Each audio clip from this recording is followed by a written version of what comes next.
All right, let's go. And here we are in the final round of 12, best of 5. It has been a long day, and yet it only has just begun. We have DauT in the red playing as the Magyars, and then we have Nicov playing as the Dravidians on Atacama. I'm actually really happy to see this because you and I get to talk about Dravidians, where we feel they fall in the pecking order on maps that incorporate water. And then also, probably one of the only times I've seen the Magyars chosen for a map that they're historically good on. When we incorporated the water, I thought that we would see civs like Lithuanians and Huns and all that, but I didn't realize it'd be that water-driven. Happy to see the Magyars back here, Ornlu. Yeah, I mean, this has always been kind of the Magyar stomping grounds. When it comes to just your basic RM settings, just the more aggressive it is, the better Magyars are going to be suited. They love that extended feudal age play, getting the free forging, the cheaper scouts, all just kind of conducive to killing your opponent before you have to worry about not having an eco bonus. And Dravidians, for their part, they're also going to be kind of timing oriented. They get the free wood upon reaching the next age. They have the cheaper men-at-arms upgrade, which can be nice, but they're just a very slow civ. And unless Nicov is going to make my day and go for mass elephant archers, they could really struggle to match Magyars pound for pound. Yeah, no, I agree with you there. I think what you would want to use here is that flexibility, if you could call it that, with the Dravidians. But I don't think the Dravidian flexibility is really felt until they make their first dock. Upon making their first dock, they get +5 pop space, which I think is an underrated build. But while I have made comparisons with the Dravidians and the Japanese would have already saved wood, placing this lumber camp, and of course wood later on with mills and whatnot. So here's a question, because I don't actually know. What is the exact bonus for the Dravidian fishing? Is it like they carry more, or is it also fishing faster?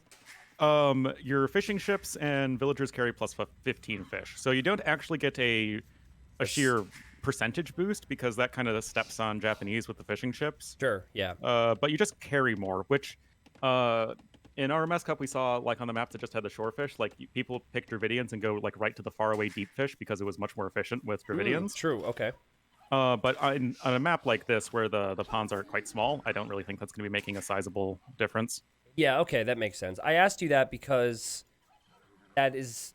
I was thinking maybe there's a world where, I don't know, you make 2 fishing ships instead of 4, but if they're not fishing faster, I think we'll probably still see the standard amount.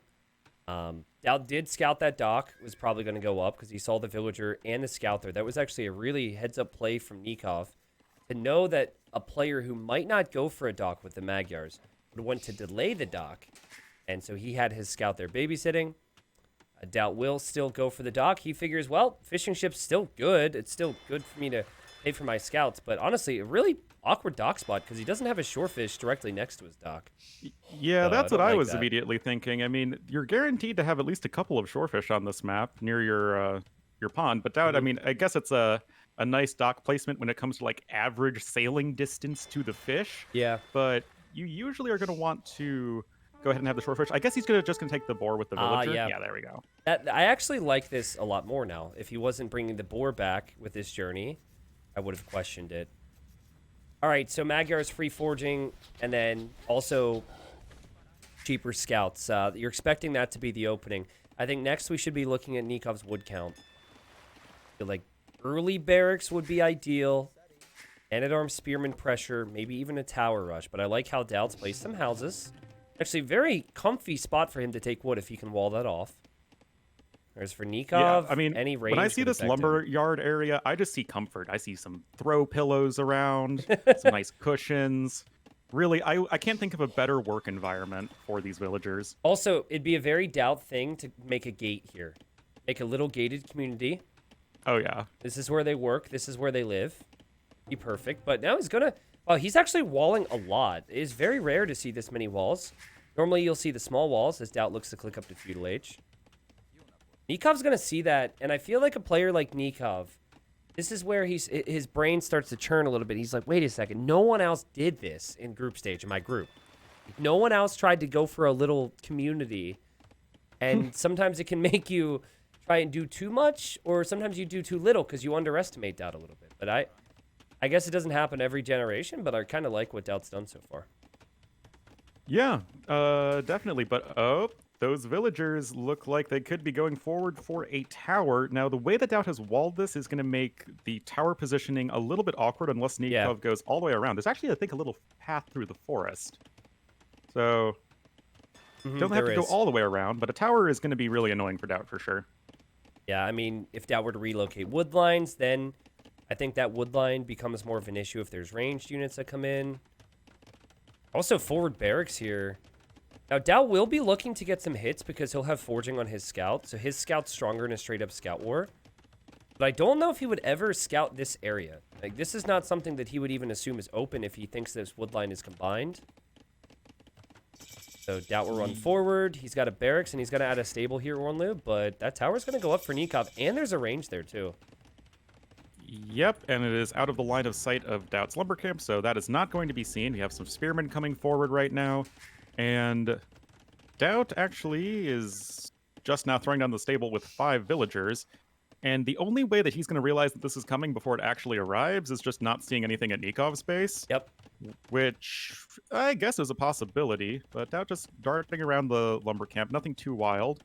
I think the paranoia definitely sets in right now, though, right? He's like, where is his stuff? And now he comes over with the scouts. Perfectly placed tower from Nicov.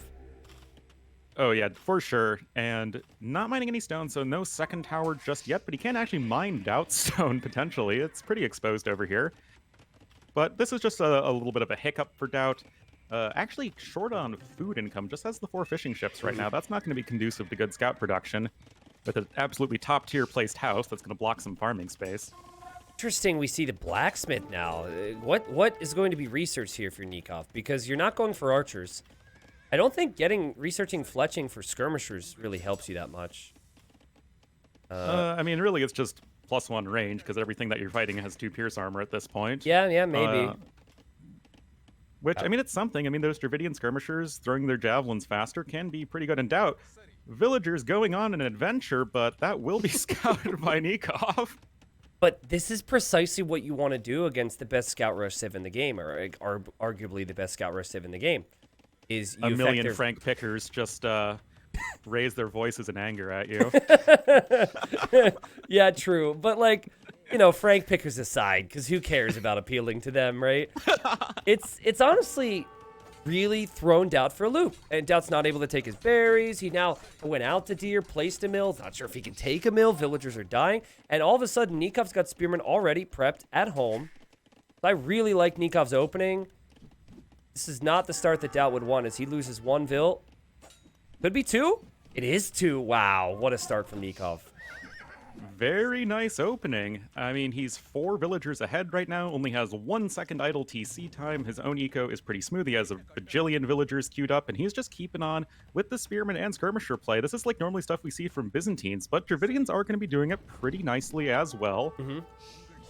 Maybe it's new meta starting here. Dravidian faster firing skirmishers. It's decent, and the only thing DauT can really do against this, with no food, is to just try and out-micro it, because he can't outmass it. He is going to actually add a dock in the north, which I think will help his food eco. Eventually, what DauT will want is some skirms that he can loop over to Nikov's base, so he's able to pick off the spearmen, and then the scouts could maybe do something. But even still, the walls are quite smart, and Nikov's got a staple already, so he knows that skirms could be coming his way.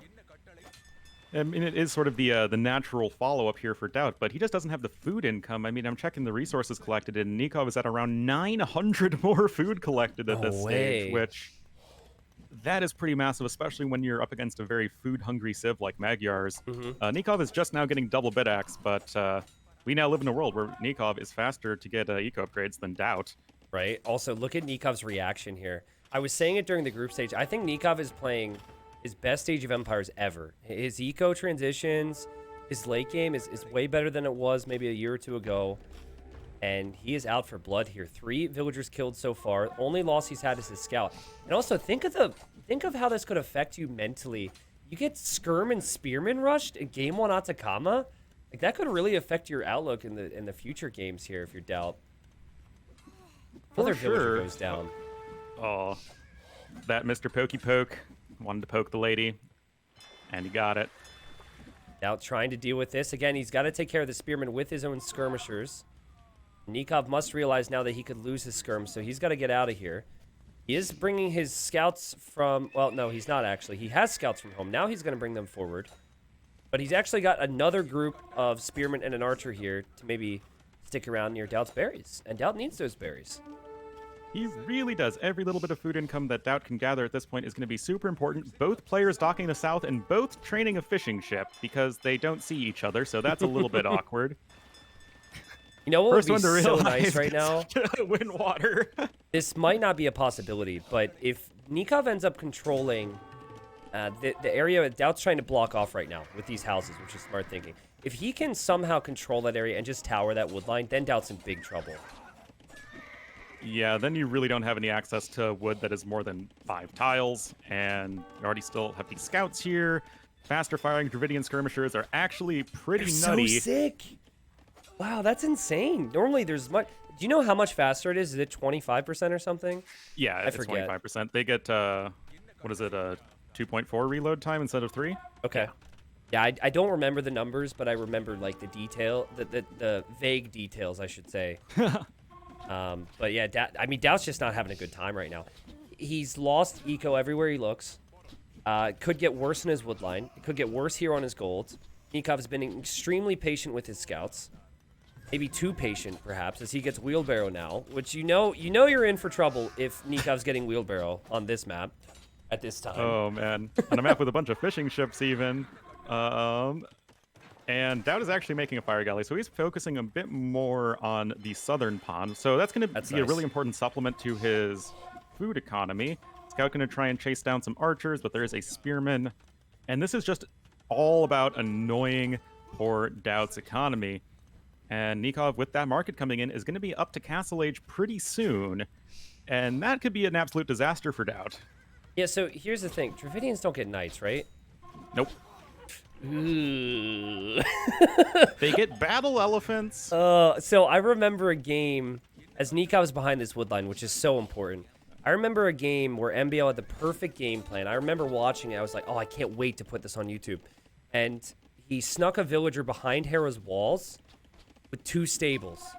And then he gets Castle Age, and he's like, I don't get knights. And then he had to make light cav, and then, Hera ended up bringing it back. So I feel like this is definitely a big weak point for the Dravidians right now. And so Nikov's got to keep that in mind. Maybe doesn't want to use the stable units in the long term. No, I mean, you get non-elite battle elephants and light cav, and you don't get the last armor upgrade or husbandry or bloodlines. Yeah, it's tricky. Also, villager in the north right now for Nicov. We'll find out that DauT's blocked there for a while. DauT also sees that. So DauT could kill that Vil. And I think the fishing in the south and also the north has kept DauT in this game. While he's lost eco, he has had more fishing ships, which has kept him even in terms of eco working units at least. He does get pushed back temporarily, but he has more ranged units following up. And Nikov's kind of split now. He's got the forward archer range, which could obviously have a big effect soon. But if he were to make more archers from another range, it would probably need to be from home. And I've talked about it for years. Like, sometimes the forward buildings just make life more awkward for you than your opponent in the long run. Well, if the buildings are forward, then they're not at home to defend. And that is especially relevant when they're barracks and archery range, as those units are quite slow. DauT adds in stable number 2 at this point. Both players have kind of a hodgepodge of random units, but DauT looking to get some villagers maybe with his archers. Meanwhile, Nicov hits Castle Age and gets Bodkin Arrow, and that's it. And Bodkin Arrow. Get no horse collar for either player. None of these farms that they have are going to last very long. DauT now with the tower. This is what you get from Atacama. You get messy games. You get games that could swing either way at any moment. And for DauT, the KD's still even. You have protected gold. You do have protected food. And you get +2 attack on whatever knights you get immediately. That could be huge here. But it's still so awkward for him. Yeah, it's just very awkward. Both players are kind of being pulled all over the place, as you're saying. And DauT with those 9 fishing ships, it's making a huge difference for his food income, which has caught up to his opponents. Going to have that second stable in just a moment, and then that's going to be totally fine for his knight production. And what I'm really wondering from Nicov is, like, what is your actual transition going to be? No extra TCs, and so far just elite skirmishers, which, as awesome as they are, you're probably going to want something else to actually scare your opponent in the slightest. You don't have camels, right? Going for pikemen Nope. isn't an option because your opponent has ranged units. I would say monk siege normally. In an Arabia game, you just fall back defensively and go monk siege. This is not Arabia. Like, this is an awkward situation to be in. And I can't believe I'm seeing it again because this is such a common theme between these two players when they play. But Nicov was off to the early lead, and DauT has held on, and DauT might even be in the better position at this point in time. Yeah, he's picking up a market, and it seems like he just has a much clearer game plan. You know, it's just get to Castle Age. You can still apply pressure with these random crossbowmen, make that switch over into knights, and since my opponent doesn't have any knights or camels, I know that I'm just going to have this mobility that you don't, and deny a TC even. If DauT could show up with some knights right now, these skirmishers from Nicov wouldn't be able to accomplish much, but I think I'll be happy just to back away and keep that mass up, because if you have the knights combined with the crossbows, there's really not a lot that Dravidians can do. I think Dravidians would have to have lots of crossbows and skirms combined, but as much as people want to get excited about the cheaper barrack technologies, it's just not going to work if there's crossbowmen. Yeah, that's going to be pretty rough. I mean, elephant archers could work. I'm just saying. Jordan did do a tremendous job pushing back Mangadai in that one game earlier today with elephant archers, and I remember saying I didn't like it initially, and so I've been proven wrong with elephant archers already. Let's put it that way. And those were Gujur elephant archers. Those are like the worst elephant archers. Do Dravidian they elephant fire archers faster are for just Dravidians? Ethiopian crossbowmen on an elephant. Okay, so they fire faster, right? 25%? Yeah. Okay. They're one of the fastest attacking units once you get Thumb Ring. I want it to be good, but, you know, I just... You I'm just not don't believe, sure. I understand. I'm not sure. Unless I see it, man, I just can't believe. I need to see to believe, okay? Unlike some people. All right. Well, then we just need to see these top players actually try these units. Yeah, if it was a ranked game, I'm sure, you know, DauT would be all over it. Oh, yeah, 100%. And that's probably one of the things that hasn't been tested quite as much. But DauT is everywhere. He's got more military. He's got more control. They're both on 2 TCs, though. And I do really feel like, as we have pikemen, the combination of ranged units with a couple monks here there can work to hold off the Magyars. And at least DauT's eco isn't good enough where he can go +2 on his knights. DauT not even on siege yet either, so I think Nicov could still be okay here. Yeah, we really should also consider that wood control is going to become very important as Nicov still with several towers up. He's town centering the middle quite extensively. And if we start to see players start to mine stone, that could be one way that especially Nicov can make up for his lack of mobility, is just sort of force your opponent to take fights he doesn't really want to. Yep, I agree. Also, should point out there's fish traps for both players in the corners. Nicov just added his. I like how Nicov is using his skirms and his pikemen underneath the towers. It's actually working out quite nicely. Now trying to go in for a fight that he thinks is going to be good initially, but... well, pikemen, okay, they still are kind of meh. And they get cleared, and DauT's spending a lot of time underneath these towers right now. He did kill a monk. He lost a knight to a conversion, though. Yeah, and is sniping some villagers here and there, but it's going to be forced back for the time being. Nicov even scooping up a relic, and now we start to see both players going over to stone. And the thing that is going to be going in favor of Nicov if he's able to stabilize here going forward is that his army is going to be a lot cheaper than what DauT's doing. True. And since Magyars don't really have an eco bonus, then it's going to be difficult for DauT to sort of sustain his military production and expand his economy. But right now, he just has the better army right now. Yeah, right now he has the better army right now. Right now, he's got the better army right now, and he had it before, and he also has it right now. But Yep. I just noticed in Nikov's new TC, all of his new villagers are going to stone. So he could possibly win out with the castle timing. And how about feel like conversions become very important now, because if you can't make knights, converting some knights could help you turn around and take care of the siege. Ballistics for about 15 range units, including 6 skirmishers, doesn't feel that exciting at this stage if you are Nicov, as he goes in with the knight, backs away with the knight, and he preps himself for some micro here. This is where it's all going to go down. Both the castles and the micro. Everything is insane right here on our screens. Yeah, it's all just focused here on the middle of the map. Nicov going to be backing up a little bit with the monks, and the thing is, without good monks for Dravidians and without knights or camels, you just have a really hard time sniping mangonels. Yeah. That's why it's really important that in the next patch they're getting bombard cannons, but even then that doesn't help you out until the Imperial Age. Nice. That's just a typical DauT split. He just split right into the shot. This is the most down micro thing ever. But he buys the stone. He buys the stone. He's dropping this castle. Nicov kind of needs to stop this, but he honestly can't. I don't think he can. That's so much army from DauT. That is a lot of knights. If he gets the 1-for-0 mangonel trade, which he doesn't really, villagers are forced to repair. DauT trying to loop back in with a knight, but that doesn't really accomplish a whole lot. Some knights now trying to come forward, but DauT doesn't seem to really want to fully commit to this. As some random knights are trickling in. I'm not too sold on this plan. Yeah, I mean, at the end of the day, it is DauT, so it takes a little bit more to get a castle down than your average player, but he gets it up, and he has Bodkin Arrow, the monastery's below that, the TC's below that. I just don't see... I don't know what Nicov really makes. Beyond that ball of crossbows, if he can get into DauT's eco or something, maybe. But DauT is pretty well protected from most of these things, or at least DauT could always shift over to another resource. If he loses access to a gold, he could always take another one. Yeah, and that's just the advantage that Magyars have in this matchup, is they can just play spread out all over the place, and Dravidians are going to have a hard time actually doing a whole lot.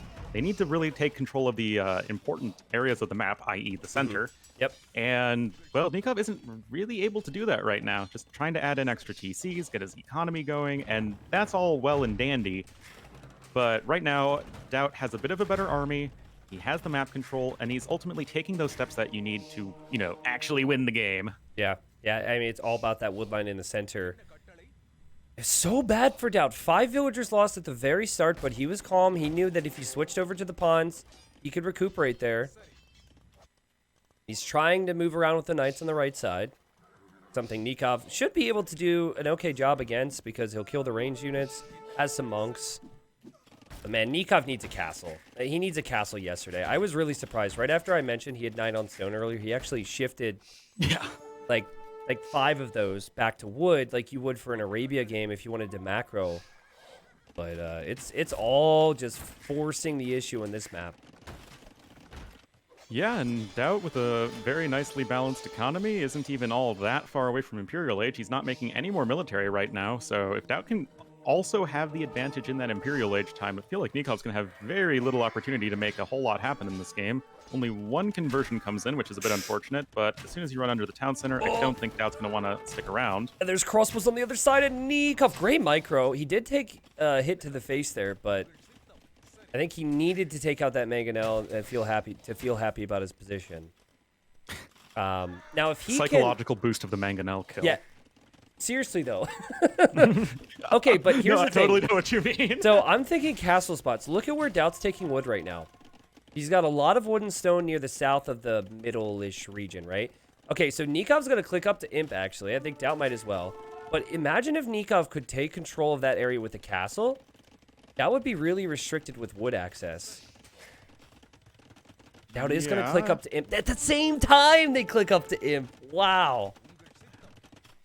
I mean, if Nicov can get a castle by the time he hits Imperial Age and start to do some work in the Treb War, then he can totally take this one still. I feel like DauT shouldn't have lost those knights here, Ornlu. He could have pulled those knights back instead of underneath the TC. He could have gone home, healed them up. He really doesn't have an army mass anymore. And that crossbow mass for Nikov's insane. He's going to add more barracks. Also, get excited because he gets plus 200 wood when he reaches the Imperial Age. So that's hype. I mean, you'll take what you can get at this point. I mean, he's only got 112 or so wood in the bank. And DauT's going to make another castle here, maybe foreseeing this will be a Treb War. DauT's not making anything except for 1 knight at the moment and a couple villagers. Big fight for wood control. Nicov also able to take some golden stone still in the north. I still feel like that key area, which I understand Nicov not wanting to go to right now, but if he could have his crossbows in that south area, DauT's got all of his eco down there, and he would only have siege. I guess DauT's position still allows him to take more of the wood, though. which is a big talking point. And Nikov's actually going to need that plus 200 wood, as much as we joked about Nikov's it. going for some Urumi swordsman, man. The whippy boys. I think, based on what I know about that unit, it's really good to mix in with other units because it weakens the, I guess, the adjacent units, right? It's a small blast damage. Yeah, just attack. a tiny amount. Yeah, so I think if you mix it in, because you can't commit to it here with only one castle, but that could be pretty good. Although, like, once you get the Woot Steel upgrade to have your infantry and cavalry ignore armor, then they just counter everything in the game because the blast damage is it ignores armor. So you just get this massive stack of damage that ignores armor. Well, you mentioned, because there's been lots of conversation about these civs, and, you know, an upcoming patch, Dravidians right now, they do not get bomber cannon. And that is something that a lot of archer civilizations need in this stage to push back the knight civilizations when they go for just trebs. The knight raids will start for DauT. He's actually up on 12 cav now. Nicov was not able to take DauT off of any resources towards the south. DauT's got more access to wood towards the middle. Nikov's population, though, is still really high.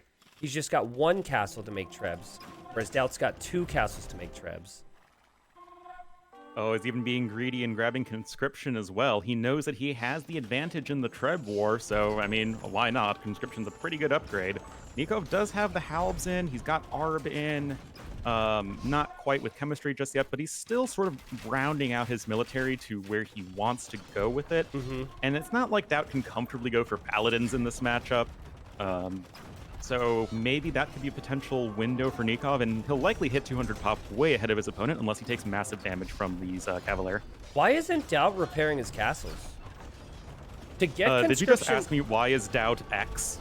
Yeah, that's true. It's a tough one to answer at times, but, like, he's not repairing his castles, which leaves his trebs completely exposed. I get he's trying to switch into cav archers in a normal game, but this is very much a fight for the middle right now. Those archery ranges, I don't think you have time for cav archers here. Not in the slightest. And like DauT has so much stone. He could easily afford to repair his castles for a super long time, but right now DauT just wants to switch into skirmishers. I mean, yeah, skirmishers are good against what your opponent's doing, but as you're saying, this is a right now sort of fight, not a let's make a tech switch later sort of fight. Yeah, like conscription, I like if you at least take Nikov's castle out and keep one of your own up, right? But here there was no attempt to repair. He didn't open up with double trebuchet. Nikov's going to have control of the middle, and DauT's still missing access to a lot of resources where he would need to make skirmishers. Like, his wood access, if that's taken away from him, say goodbye to the skirm play.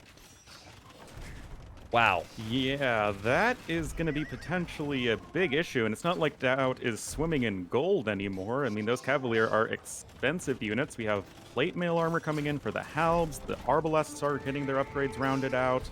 And, I mean, we're just looking at an Arb Halb Civ versus somebody who's trying to go for Knight Skirmisher, but not really with the eco to do it comfortably. I can't help but laugh because this castle is so DauT. You just give up the middle position and then drop a castle here on Nicov is just such a DauT move, man. What is that? But it could be really good. He is going to lose his castle in the middle now, though. And all the lumberjacks right below this is really the key, I think, because that's 47 villagers, and he needs some wood income. Honestly, with the castle he just built, and the Cavaliers getting kills, and then also being able to mine more stone, this is ridiculous. How are we at 200 population for both soon? Maybe Skirm will do it. It feels like both are at like 140 pop. I know. That's just because they have so many random units running around everywhere. DauT's castle forward, I mean, it's really annoying, but other than denying some farms and opening access to stone, it's not like it's really putting a ton of pressure on Nicov, and he's just going to trundle on back with his trebuchets. But, you know, throughout all of this madness, DauT was able to scrounge together just enough resources to kind of get where he needs to be. And, you know, he's got some Cavaliers, got some skirmishers. What you would actually want to do here, if you had more on food in Nikov's position, is champion. That's the play. Halb champion with Dravidians. Because the enemy skirms would be taken care of. Even with Woot Steel, your champions would do a very good job against the Cavalier. DauT's got only skirms. His civilization sucks with cav switches, and they don't get bomber cannon. Can Nicov get his eco to a point where he can justify champion? It's a long and lonely switch to make. But maybe he can do it. DauT's new castle may actually stay up here. Ornlu. Look at that mangonel rolling in. You've got to be kidding me. Oh, I'd be so tilted. I'd be so tilted. Oh, God.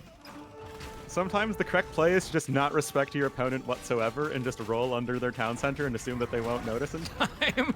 Yeah, and Nicov notices this is happening as well, and Nicov needs to take out the mangonel, and Nikov's trap will go down. Oh, and that's his last trebuchet, and now DauT's chilling with a nice army. Nicov has around 30 idle villagers.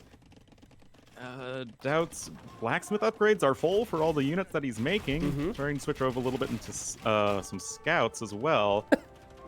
I mean, this is ridiculous, man.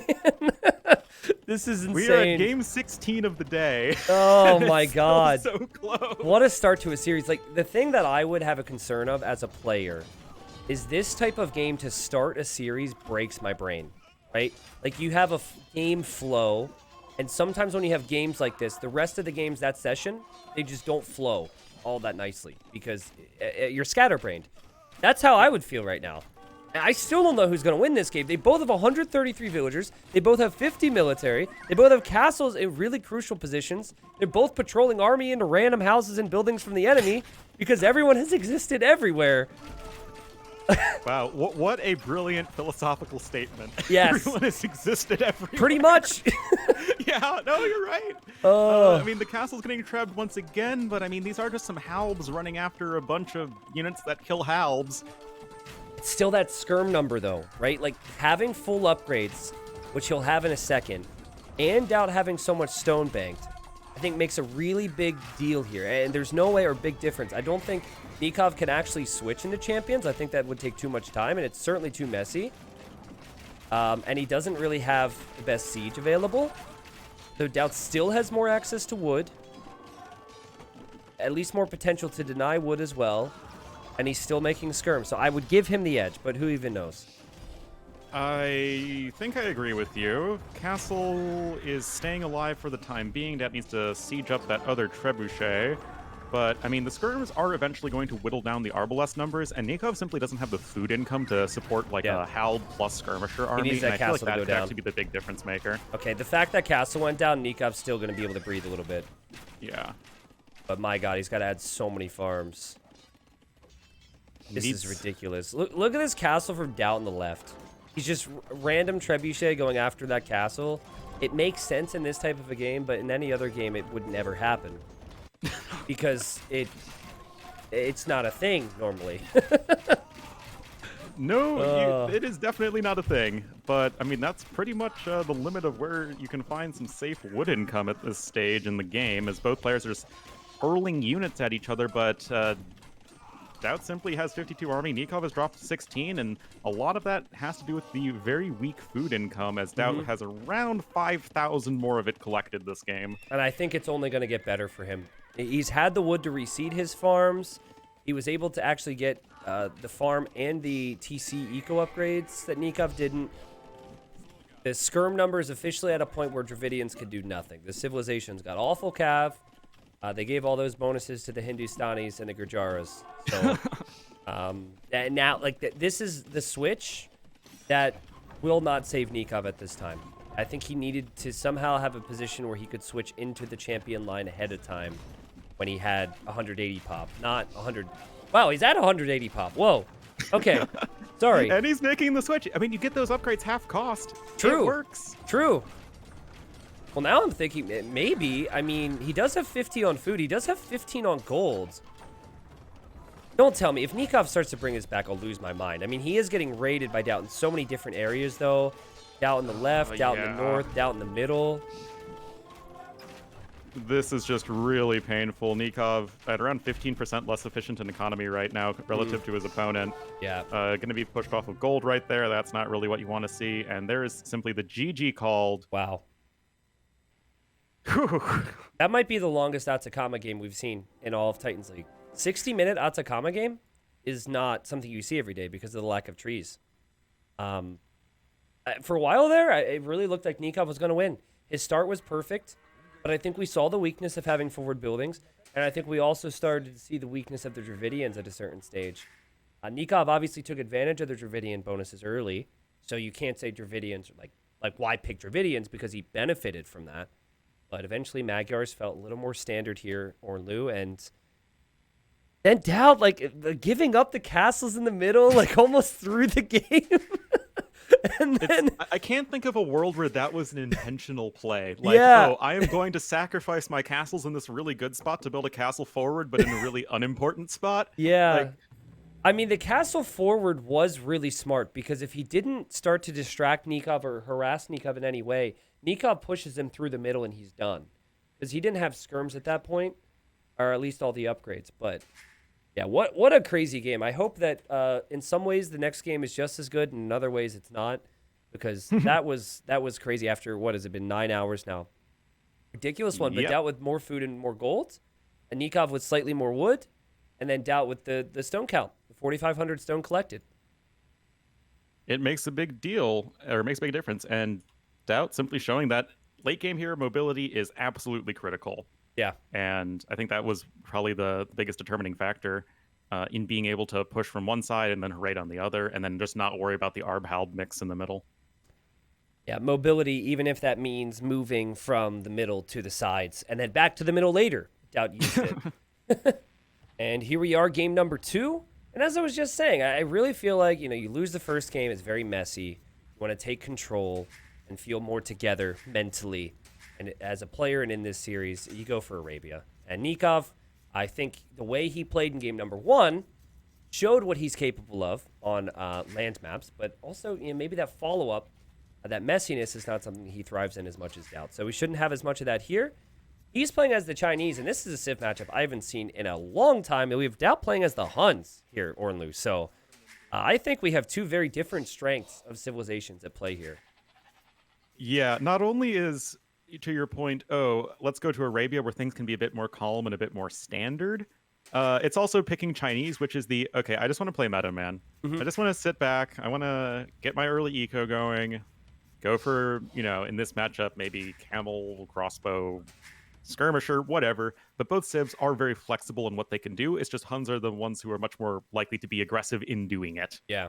Now, if you go back to 2016, the conversation around the Civ match was very different because back then there was more lag, and I think in general there was like a lot more RNG, and it was just harder to have that perfect Chinese start. And obviously everyone's much better nowadays too. It's like, oh, 20 seconds extra idle time, like, oh, you're dead now. So, Yeah. So back then I don't think we would have looked at this as we do now. The way I see it is Chinese have better eco because they start with more vills and have cheaper techs and have more food on their farms. They have better options as they can do virtually everything with knights, camels, and ranged units, siege, infantry, and Huns become very one-sided. So Huns, they have a good scout rush. I don't mind that opening. If they can get some vill picks there and lead that towards castlage, it can be strong. But if I think DauT and I think the Huns, I'm thinking all about the cav archers here. So I'm excited. I think we're going to see 4, maybe even 5 ranges from DauT in this game. I wouldn't hate it, especially against Chinese. Now, this version of Arabia is, I would say, fairly defensive on the spectrum of different Arabia versions we have in Age of Empires. Sure. Yep. So I think that's going to be nice for Chinese. I'm looking at, oh, hello, that's an early wall. Yep. Great Wall of China Nikov's already been starting. playing too much with MBL. Well, with Chinese and Mayans, since you already researched Loom, there's no real risk in doing it. In fact, a lot of players will never drush or go for Dark Age pressure against the Chinese simply due to that fact, because you're just not going to surprise your opponent and get a Vill pick. So I like it from Nicov. That's true, but I still like the idea of just applying a lot of pressure early to Chinese because you know that they're either going to be up a little bit later than you. They want to go either straight scouts or straight archers, or they try and go for like their own drush / men-at-arm rush play, and then I get tilted every time because it's just you can't afford anything.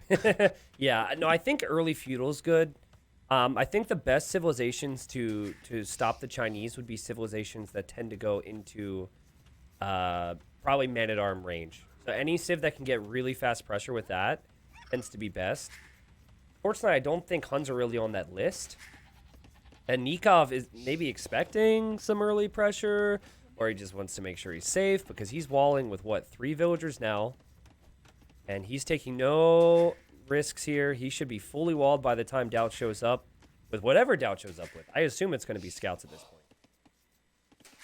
Yeah, I mean, I still like, even as Huns would prefer like going for a minute arm opening, but I mean, your Huns, you can go for scouts. It just Yep. feels safe. It's like it's something that DauT's done so many times before that you just feel comfortable going into the mid game. So behind these walls, Nicov has stone. He is his main gold, secondary gold. He's got berries. He's got 3 wood lines he could access. But it is a little awkward if his opponent ever goes for a lot of ranged units. And that's something that he needs to be mindful of. You can't just sit behind your walls all game. Is he going fast castle? He did this with Aztecs before. Oh, man.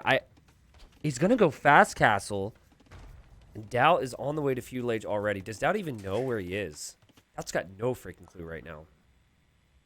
Well, I mean, the meta these days is just so heavily centered around pushing all of your deer or deer equivalents super early on. Yep. So that does potentially open up a little bit of room to sneak out some greedy fast castles. I mean, if you're fully walled like this, you're a civ like Chinese that has a fantastic economy. You yourself pushed in all your deer. I mean, why not?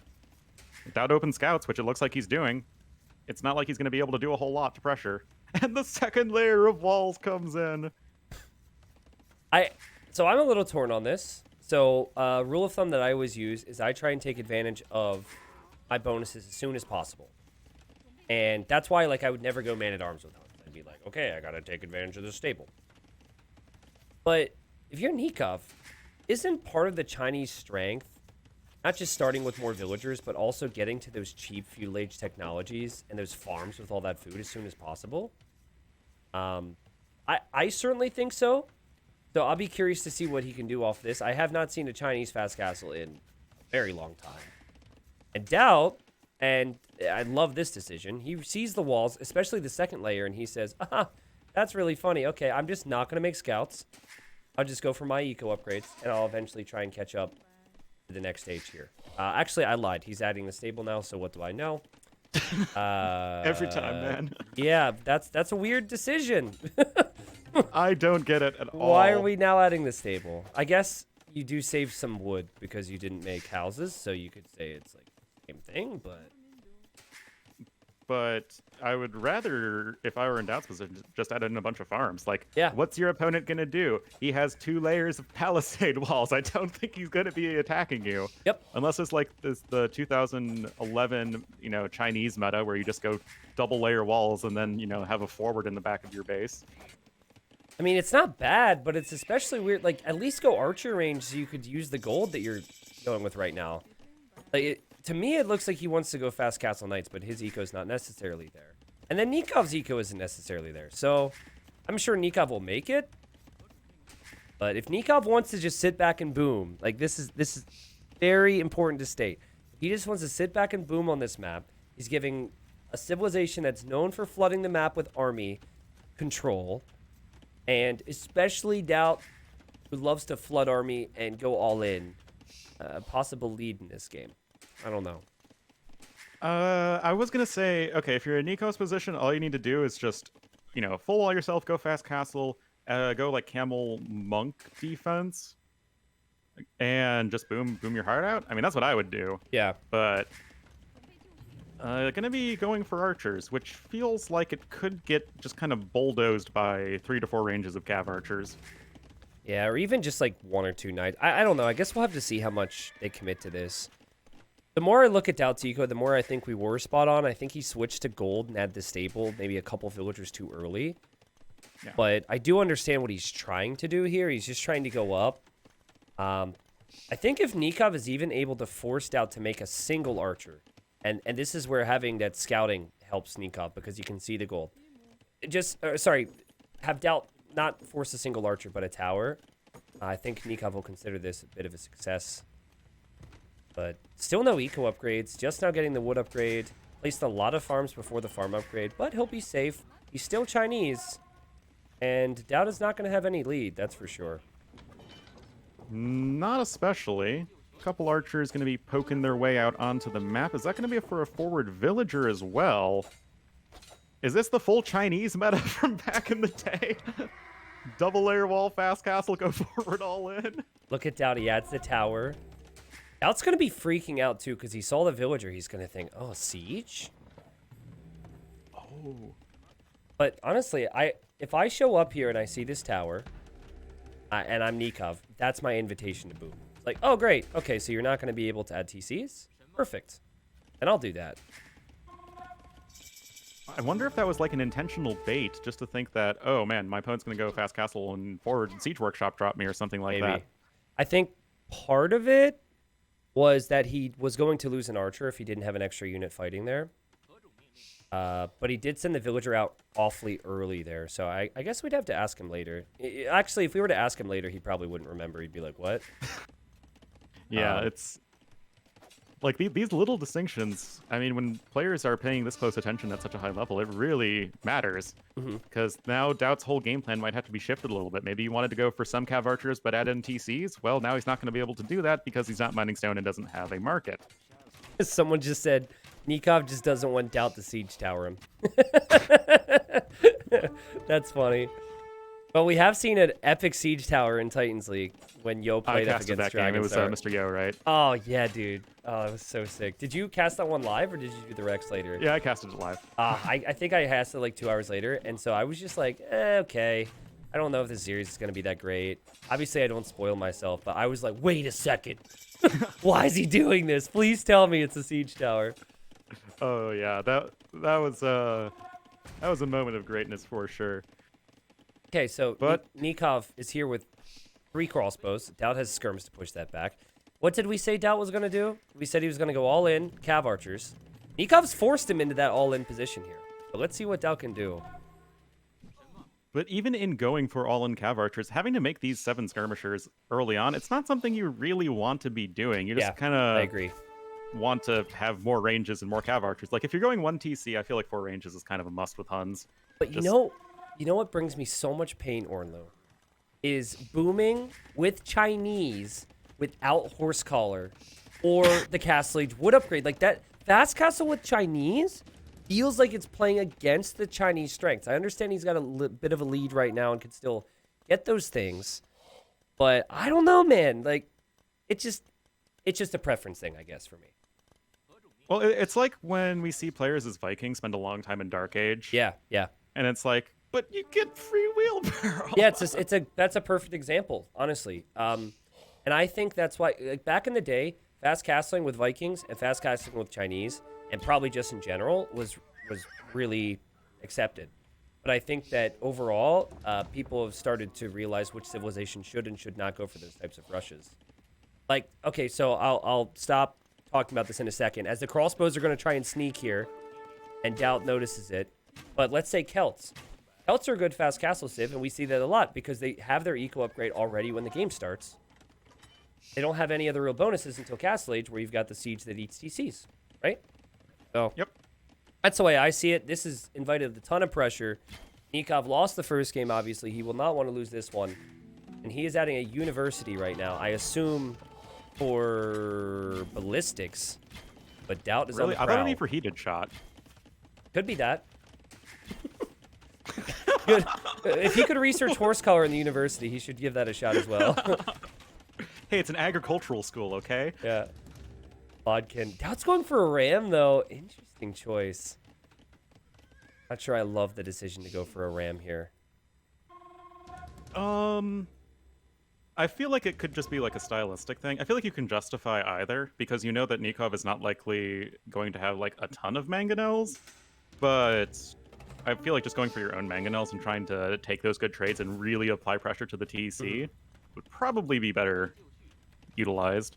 Well, I think he probably wasn't expecting Nicov to have so much. I don't think he was expecting Nicov to have the amount of crossbows that he has. In fact, he hasn't seen all of them yet. I definitely don't think he was expecting ballistics with siege. That's just a lot. And he's going to try and ram push a town center. I mean, defensive siege counters all of that. I think you would probably need to have 5 rams. DauT at least understands that he really needs to go for the kill here. But this has to work. Rams are really expensive, and they give you no benefit up against enemy units. Not especially, and man, those 7 skirms are looking mighty silly at this point. Like, look at Nikov's point of view. Oh my god, yeah, they are looking silly. As there's now only 6 remaining. But Nicov sees that workshop, and he's expecting so many mangonels to come out of this that he's adding a second siege workshop. He is really, really worried. And now he sees rams. What? Should I say it again? This is so DauT. Ram push. Still, DauT gonna try and dive bomb the one mangonel. Villagers not really repairing, but that's a pretty good hit. Scorpion out here as well. Ram's gonna start to work away at the first siege workshop, but that is a lot of dead cav archers right now. The second mangonel is on the way, and I feel like this is being pretty successfully deflected by Nicov so far. Yeah. Again, you've won mangonel. You push back rams. Now, it's different if you've got knights, right? Like, if DauT's going knight ram, I like that a lot more because you can snipe the siege, but this is easily deflected. And now those rams are just going to wander towards the north. And DauT's time window is closing rapidly here. 65 villagers for his opponent, 48 for him. He is going to add the second town center, but don't see him accomplishing much more. Maybe, though, if he gets a couple big volleys, the Rams could still accomplish something soon. Well, DauT gets a mangonel out of his own and does snipe a Scorpion for free, so, I mean, that's something. Yep. Rams are also distracting Nicov nicely there. Nicov actually misclicked the Ram for a second. Yes, use DE's awkward clicking areas. Calculated, man. Oh, man. It's been, honestly, compared to the first 3 sets, I understand that maybe there's a bit of fatigue setting in for me, but this has been a very sloppy series. Lots of upgrades missing here for Nicov. With such a big lead, you'd expect him to maybe have that, despite his reputation there. And DauT, a couple things here that just really stand out to me for players who were second and third in their groups. But I do like how Nicov, at least I like this for DauT, the fact that DauT isn't receiving any damage, and the fact that he really has Nicov over-investing into defense. We've got a tower for potential guard tower. Just a lot of army out there for Nicov that's all about defending and not counterattacking. Could maybe give DauT some time. Yeah, and I was actually pretty curious because even as DauT was going forward in the first place, he had 4 villagers mining stone at home, which is like not enough if you want to drop a forward castle, but also you're going forward, not dropping town centers. But yeah. I mean, in this particular instance, he didn't overcommit, I would say, to the aggression. He's still in an okay-ish spot. There is still a window, right? Like, if your food eco is good enough and you have your Cav Archer mass, if you get that Cav Archer mass before Chinese are able to get Arbalest, I think that's the race right now. And then we could later talk about some of the other things C-Civs can do. But, man, Nicov, he's so worried about that Siege Workshop. And I would be, too. After the 3 Rams popped out, who knows what's going to be in here next. Oh, man. Well, mangonels are going to split themselves up to minimize the chances of a big splat happening from DauT, but... Well played from Nicov there. That was really well played. Also, unfortunate, I think, for DauT not to get one of them. 1 HP. DauT trying to break in on the left, which is the most... Not the most useless attempt ever, because it still keeps Nicov at home. But it is something that I doubt he'll accomplish. He might also realize that sometimes the best way to keep yourself from dying to the opponent is just keep going to their base with something. And that's precisely what's happening. Yeah, I mean, Nicov is still pinned up in his base right now. His army is, I would say, a fair bit better than DauT's in a straight-up fight due to those 4 mangonels, but now we can start to see a bit of a Chukonu transition, potentially, which, I mean, I feel like in this instance, Chukonu are just going to be a bit of a better version of the crossbowmen against Cav Archers. Yeah. Also, I think Chukonu do a much better job against Tarkans later. Yes. And I don't know if you saw the Song Song Back series, but Song Song was able to go Tarkans against the Mongols in a crazy game. So yeah, that's I feel like just a really good option in general against Mongols in the late game. Just going for Tarkans. I mean, Mangudai don't love fighting them. Yeah, definitely a little bit less so versus the Chinese, obviously. Yeah. Again, like, I think we're seeing some tournament nerves here from Nicov. He sees this. He brings all of his crossbows over. He's gonna, I guess, try and push towards that hill in the middle with the siege and Chukonu. But I mean, even the tower there from Nicov, I don't think DauT ever really felt like he could actually accomplish anything with that push. But Nikov's respecting it an awful lot. So, And although Nicov is working with a fairly comfortable villager lead at this point, he's not able to put enough pressure on the DauT to really force any sort of engagement, and those Cav Archer numbers are just growing. And there comes a point when there are like 50 Cav Archers for Huns that you just are kind of sad, pretty much no matter what the Civ is. DauT, this is like the anti-micro there. I wasn't sure if he was going to split or what. I'm sure he would have loved the timing to be better there. That was a big moment because Nicov will probably castle this hill now. And if that knight and the Cav Archers would have been together, he could have actually taken out all the siege in the Chukonu. That's a lovely hill. What do you think about that? We one of the main changes we made from the Resurgence is we just made the neutral areas have bigger hills. I kind of miss days where big important hills played roles in games, so that's why we made that change. I'm a fan of that. I honestly think that the classic version of Arabia is like the reason that the map is so popular. Yeah. And it sort of invited the most diversity as far as strategies go. And the older version of Arabia had plenty of big hills in the middle of the map, and they played important roles in games, so Yep. I can get behind it. Nicov is still on a hill, but I was initially thinking he'd go to the very top because there's stones all around. But he's on the way to Imp, and he wants to force the issue here, and he does have that big, big ball of range units. DauT still has a big mass of Cav Archers, though, and he should be able to take the siege. That he does. Definitely needs to get out of there, though. The Cav Archers are going to be pretty squishy the time being. Does have bloodlines, but I think still really needs to look towards some of the Imp upgrades. Yeah, still no thumb ring, still no ballistics. Those are super important with the Cav Archers, of course. And now we have some camels even being mixed in. And if you can get to like Chukonu plus camel, that just doesn't sound like something Huns like fighting at any stage of the game. Yep. However, you can make so many freaking Cav Archers that if Nicov, Yes. if Nicov isn't careful, he could actually die to it. DauT also got 3 relics on this map, so I mean, on top of maybe being able to defend yourself a bit longer than other civs with the Trebor with Hun greater accuracy, maybe there's a chance for him here. Yeah, gonna maybe try and go for some conversions, and that is not the greatest Mangonel hit in the world, but I guess nothing really goes down. Thumb ring, leather archer armor are going to be in as well. And DauT's going to pounce on this, but his units are just like non-firing. He does have more HP, and I guess he's going to clear out the mass here, but considering bracers in and crossbows fire so much faster, I do feel like Nicov will take that. He'll be happy to see that engagement. Maybe I'm wrong. Yeah, and it just is a factor of the Cav Archers being, even with Huns, more expensive than your regular ranged units. Yep. And as we keep on talking about, that massive Cav Archers is just so critical, and being able to reset that means that you can replenish your army much more comfortably, especially when you're making these Chukonu, which train pretty quickly, especially from 3 castles. And now DauT's just in a really uncomfortable spot where he's kind of pinned in his base as Huns, and that is never a situation you want to be in. Now, the previous game, he got conscription, and he didn't fight to try and compete with the Trebor, and we said it was a mistake. This I actually like, because your only way back is if you can mass a ton of military right now. You're not winning that Trebor against 2 castles. In fact, those castles are next to your stone, so good luck with that. What I don't like is still how far behind he is in economy, and how low his army count is. So I just feel like Chinese still should have the options. There's no way DauT can really switch into something other than CA right now, not easily. So if Nikov's worried, he could go Elite Skirmisher, combined with his Arbalest, combined with his Chukonu.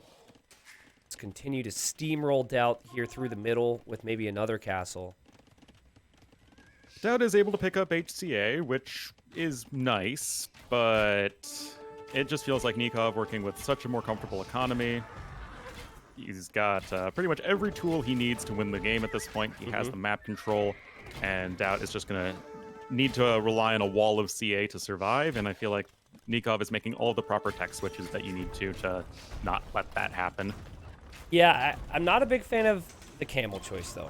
I think if you stayed with 6 or 7 archer ranges and just went Arbalest and Elite Skirm, I think you're okay. Camels, notorious for low pierce armor. You're up against range units. I understand they do a lot of bonus damage, but that worries me a little for Nicov. That said, DauT's counterattack will be short-lived. That'll get cleared.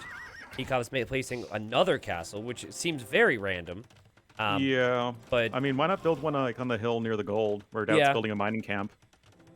I think he knows the DauT is pinned back right now, and everything in Nicov's mind is just push, push, push, push, push. But DauT's Cav Archer mass is up to 32 now.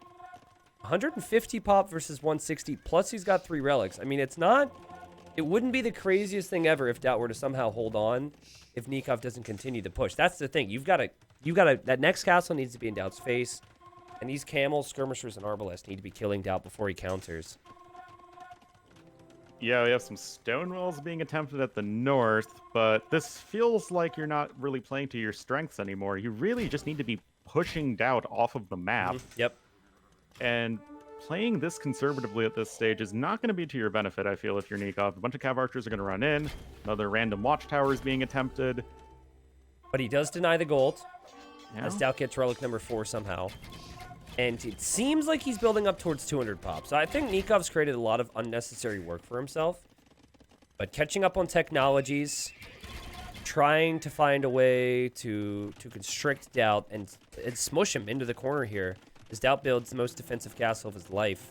That's actually not true. I've seen him build one in the corner before. But, you know, Yeah, the most defensive one. Most defensive one I've seen in a long time. Oh, man. Well, I mean, the Cav Archers, they're doing what they need to do in terms of buying time. And I feel like if you are going to go with that camel play, you're using them not for their, like, pushing you in the face power, but rather for their mobility. Yeah. Because what camels are going to be really good at is helping run around and chase Cav Archers. Ooh, Nicov with the trap? That's actually really good play from Nicov. The Chukunu and skirmishers will love this. And Nikov's going to trap him on the other side as well. Oh, no! Dang. Oh, DauT's into the TC fire as well. He's also getting pushed. Well, could get pushed through the middle. Well played from Nicov. Highlight stuff there from him. Obviously, still probably would have taken a good engagement against the army. But the mobility of those Cav Archers is what DauT's been using. That's one way to put an end to that. Yeah, and Nikov's still hanging around 200 population, DauT at only 150, and DauT just doesn't have any map control. He does have Hussar, though, and he has a very clear path back into this game in that, okay, I'll just keep a Cav Archer mass alive and then spam Hussars everywhere. But I feel like Nicov is going to do a nice job at this point of just not giving him the opportunity. Yep. Camels do have that +4 defense upgrade, going to be very important, and they are going to just nom through those Cav Archers. And that range mass is still very diverse range mass. You've got skirms, which are obviously very helpful against the CA. You've got enough Chukunu in there where the Hussars aren't really going to do that much. DauT has the relics. You know, I think that's a big reason to play on, but he doesn't have control of any of the extra golds. And Nicov now finally he can send all of his new military to this hill, start to slowly wear DauT down.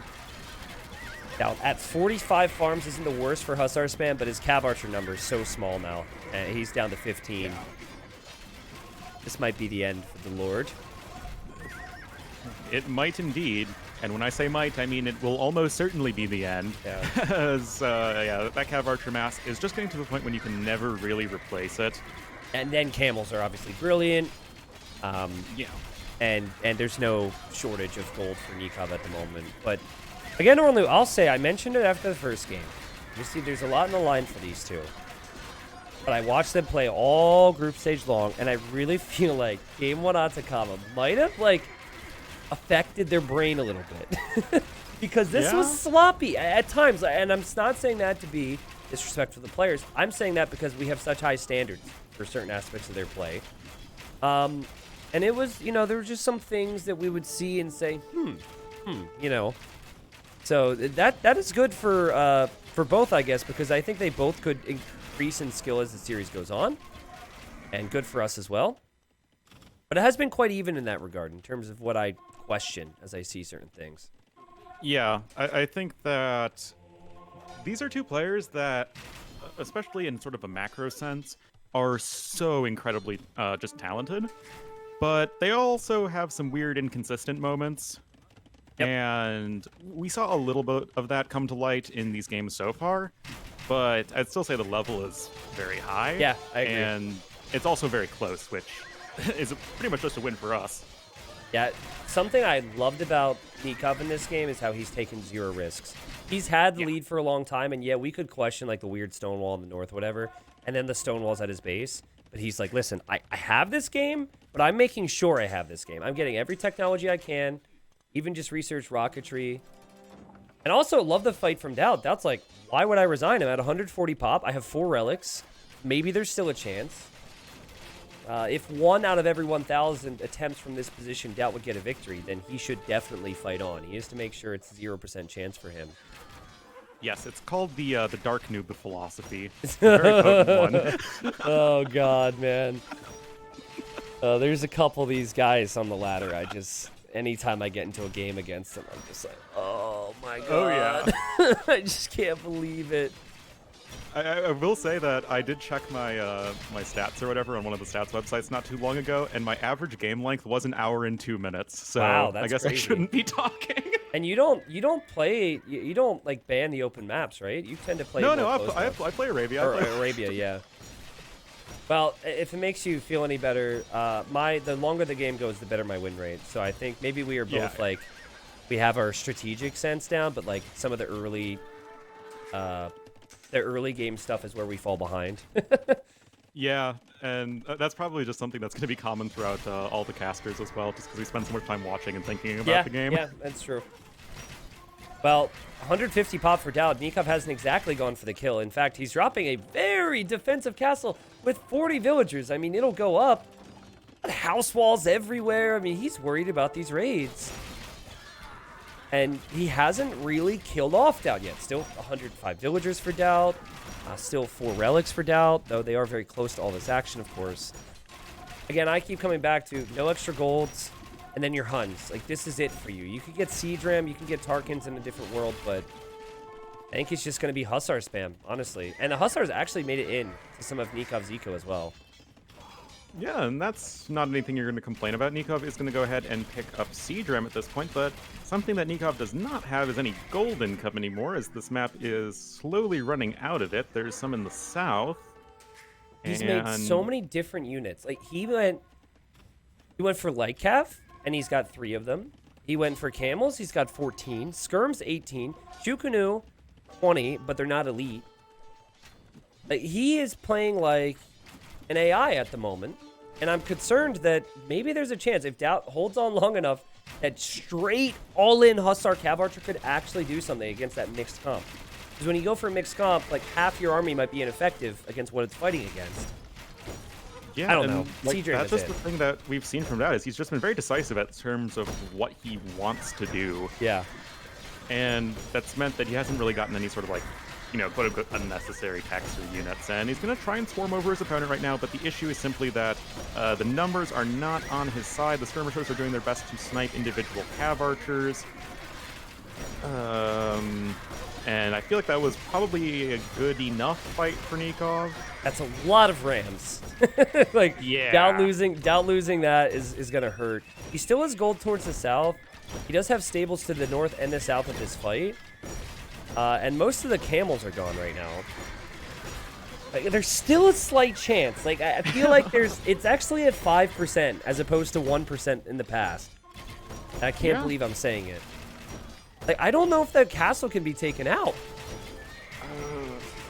That's still a lot of siege rams. It is, yep. And DauT's really going to struggle to take care of the Shukunu. Yeah. Nikov's also up to 55 farmers, so once all he needs, he's got the main ball, he just needs a light cab to spread out a little bit. And if he could just hit various points of DauT's farming eco, maybe then it's over. Yeah, I mean, Blast Furnace is about to come in. DauT loses his 4 relics, so there goes one of the small advantages he still had at this point. Castle's going to come up to the south for Nicov. He's going to have access to that 2,200 gold that's left over. Yeah, DauT also loses some of his ranges, where he's producing the CA. Pop's still 150. I mean, I've been in this situation if I'm DauT, and I honestly boost my confidence so much for the future games. It's like, I'm dead right now. Why hasn't he killed me yet? And it actually gets frustrating. You're like, come on, like, freaking kill me. Like, I shouldn't resign. And so I think in a tournament setting, you'll just be like, wow, like, if I haven't died yet, if he's taking this long to kill me, I'm golden for the next couple games. Obviously, you know, like, he'll realize that it'll be different maps and different settings, but still.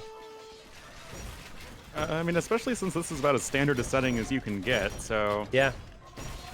This is, you know, as close as we can get to just, like, a pure skill matchup, at least in terms of what all players are most comfortable with. Mm-hmm. And I mean, I would say part of that is just Nikov's approach being very, very safe. Very safe. Yep. So I don't think this is just, DauT completely outplaying Nicov in the late game. But I do think that DauT is really making Nicov work for the win. He's not just rolling over and dying. And that is, I would say, almost certainly going to be a confidence boost going into whatever the next map is. Yeah, I also don't know which player is better if they play all day, right? Like, after, like, the 3-hour mark, let's say. So let's say this goes to Game 5. I imagine it's pretty even. Like, a lot of people might give the edge to Nicov because DauT is older, but I don't think that really makes a difference in stamina. At least with DauT. So, I mean, look at DauT. 2 trebs going in on the castle.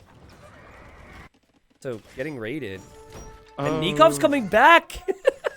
Nikov's coming back with his AI army. What? These groups, man, are killing me. Nicov. Nicov. Look at it. They're all moving at the pace of the skirmishers because it's the slowest unit. Oh my goodness. I swear to God, if DauT wins this game, I'm going to lose my mind, Ornlu. Also, Nikov's taking the relics, but he's taking them right there in the middle of the map, which could be try bad. And get him back too. Yeah. What in the world? DauT's still totally dead. Like, this game should be so over. He's got 10% of the map at the moment.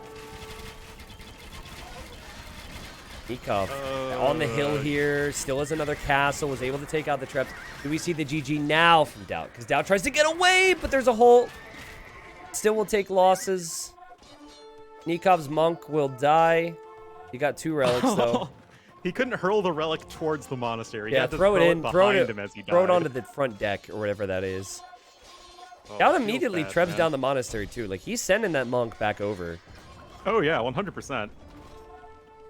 Nicov now going to switch over into the pikemen. Sure. I mean, I think it's I think, like, there's been enough moments in this game where Nicov has given DauT chances, but I think it's just another just in case. yeah. Just get help. Just, I don't think DauT should be able to comfortably get the relics back. He said my without God. being able to keep a straight face. Yeah, true. More Lightcav on the way. I mean, I even feel like just Lightcav could work if you combine it with a couple of Chukunu, because DauT will eventually run out of farms and wood. He's up against the edge of the map. Now, here come the Rams and the Trebs. They'll take out the stables. Or will they? I don't know. He's at 77 eco. Surely that's it. Surely DauT's going to have to call it soon.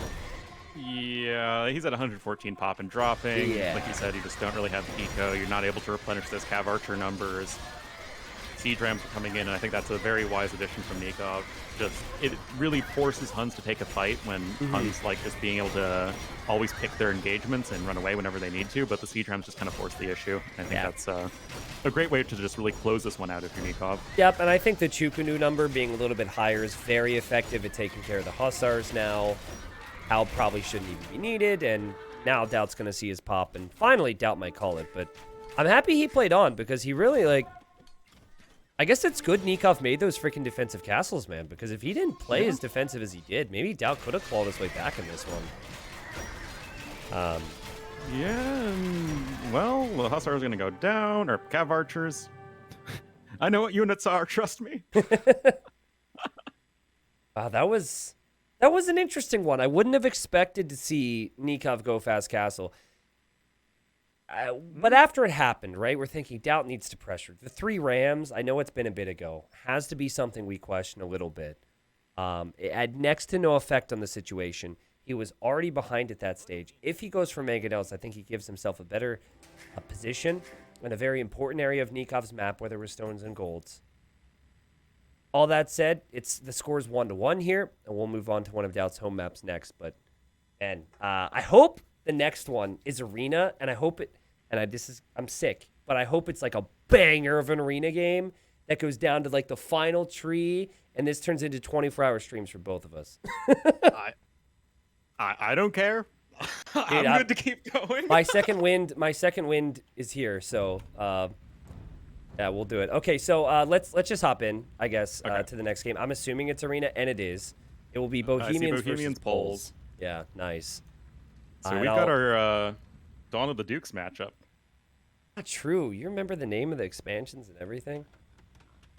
Anyways, Yes. can we start from 3 seconds because of the capture age? Okay. I'm at 3 seconds. Yep, and go. Here we are. All right. All right. Wow, very symmetrical map. That's the first thing I noticed, both with the gold positions and also the way the wood lines are situated. It's a map that looks like a TIE fighter or a Geodude, depending on which nerd subculture you want to be a part of. Yeah, we actually had a pregnant seahorse earlier. I don't know if you saw that one. Oh. I'll be honest. My Rorschach test of AoE maps did not come up with that result. Okay, yep, that's what we determined. One of the maps looked like a pregnant seahorse earlier. DauT is playing as the Poles, a civ that should come as no surprise. The Burgundians were banned, I believe, so no more Burgundians. And I think this to me is so much more exciting than Burgundians versus any of these other civilizations. I think that both of these civilizations have super strong bonuses that can play out well against each other. Nicov, obviously, on the other side is the Bohemians, and this is from the same exact expansion, Ornlu. So what are your thoughts? These civs are really good on close map, but for very different reasons.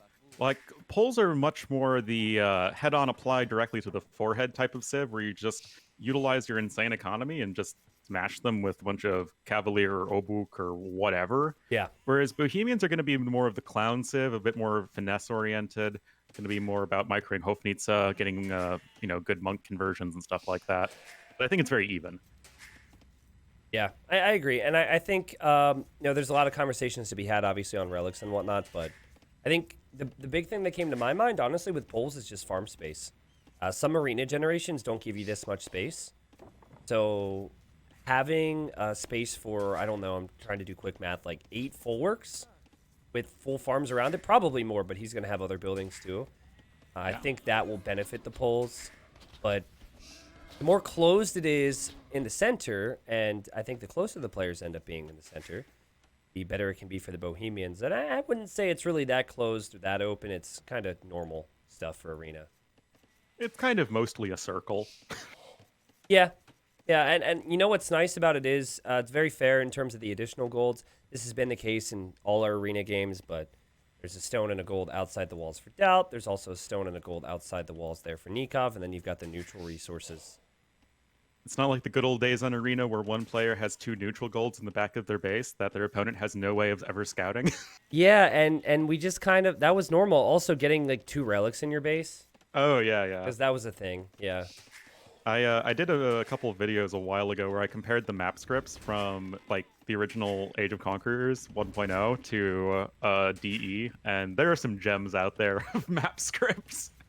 Yeah, I don't know, like, there are definitely parts of me that's like, oh man, I wish some of that variance was still part of the game. But I feel like the second that would happen to me, I'd just be like, what is this? You know? So. I feel like we live in a world where there is too much money on the line. Yeah, true. Yeah, and also the level's much higher, right? Like, back in the day, it's like, oh, okay, this guy's got to figure it out. But now it's like, yeah, that one thing actually made a really big difference, and now that's game over, so. But I mean, we live in a world where not being able to push in all of your deer could potentially just be game losing. Mm-hmm. Yep.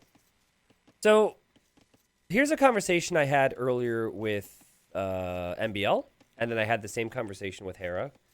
My personal feeling is that you should not be going Spearman only to try and compete for relics on Arena. And just to explain my logic before I ask for your full opinion on it, is like, yes, you can kill enemy scouts, but you still don't have a great way of competing for the relics. Like, you don't have a way to kill the monks. You can defend your own monks, but being able to kill the enemy monks ends up being very important. Obviously, spearmen, they're also very slow, and they can be converted. So I've been thinking about this, and I do think there's a world, particularly if you see how close some of these relics are for your Nicov, where you honestly just try and go, like if you're going to go spearman, maybe just 1 or 2, or honestly, you just go straight boom into early monastery and hope you can get 1. That way it's 4 and 1. What do you think? Do you think you should compete with scouts?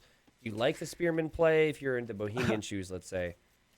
That's funny because I was pretty much saying the exact same thing earlier today Mm-hmm. on the couple of arena games we saw. Good. Yeah. It's like, why are you going for spearmen? They don't actually do anything to scare your opponent. Your opponent can just convert them, and unless you are making magic happen with your starting scout, then you're not really going to be able to do much. And we saw like, a bunch of spearmen committed by a couple of players earlier, and they just don't really translate to getting lots of relics. And Mm-hmm. at that point, just like make one monastery and 3 TCs. Yeah, I agree. I agree with you.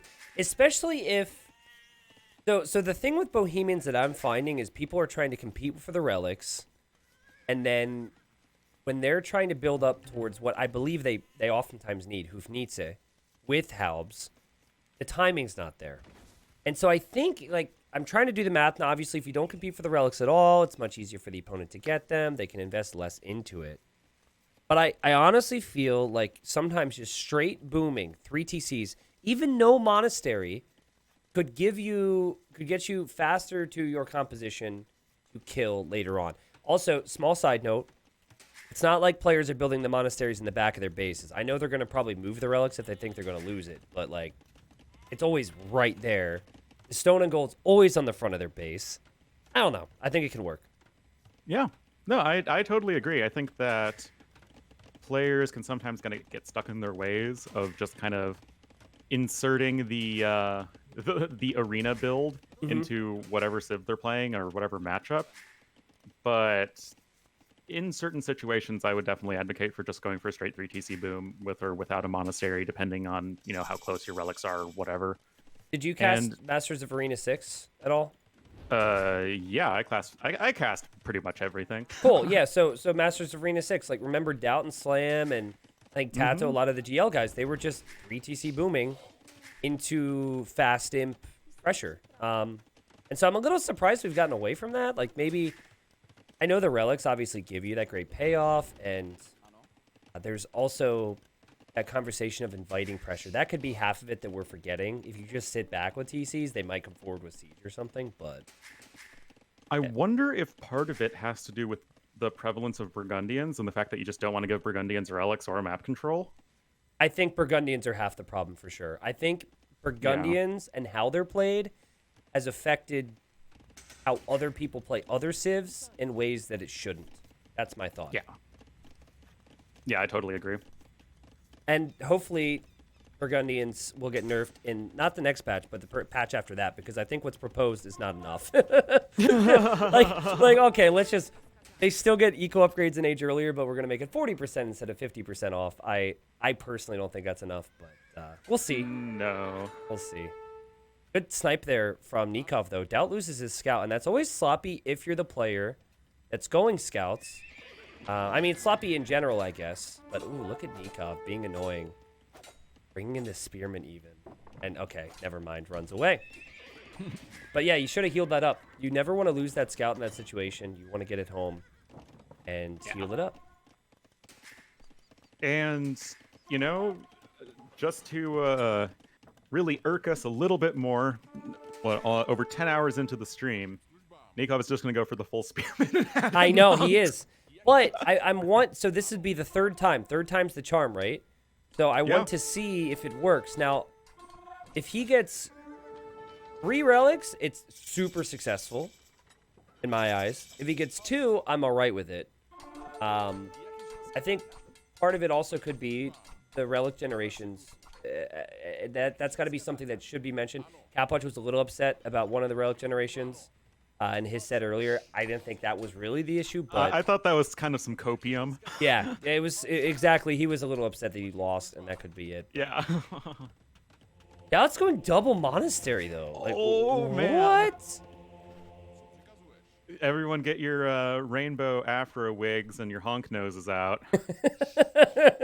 I don't know why that didn't click with me when you said that. That's funny. Rainbow afro wigs. Why is that combination so exciting to me? I want to just say that all the time now. I mean, that's what it it's is. Literally the clown. Yeah, that is. But I just never. Wow, those words have never been combined like that in my brain. But I think the reason DauT's doing this is because he knows his opponent doesn't have scouts, and it's so easy for monks to convert spears. So he does not want his opponent to get those relics. I imagine Nikov's probably going to get one because he did make a lot of spears. And his boom does have the ability to catch up in most cases. Now, I don't like the fact he's not in a second TC yet. I don't like the fact he doesn't have the stone or wood upgrade. But I guess Nicov doesn't have those upgrades either. And we have to pay attention to the micro, as Nicov is actually sending a villager out and quick walls it.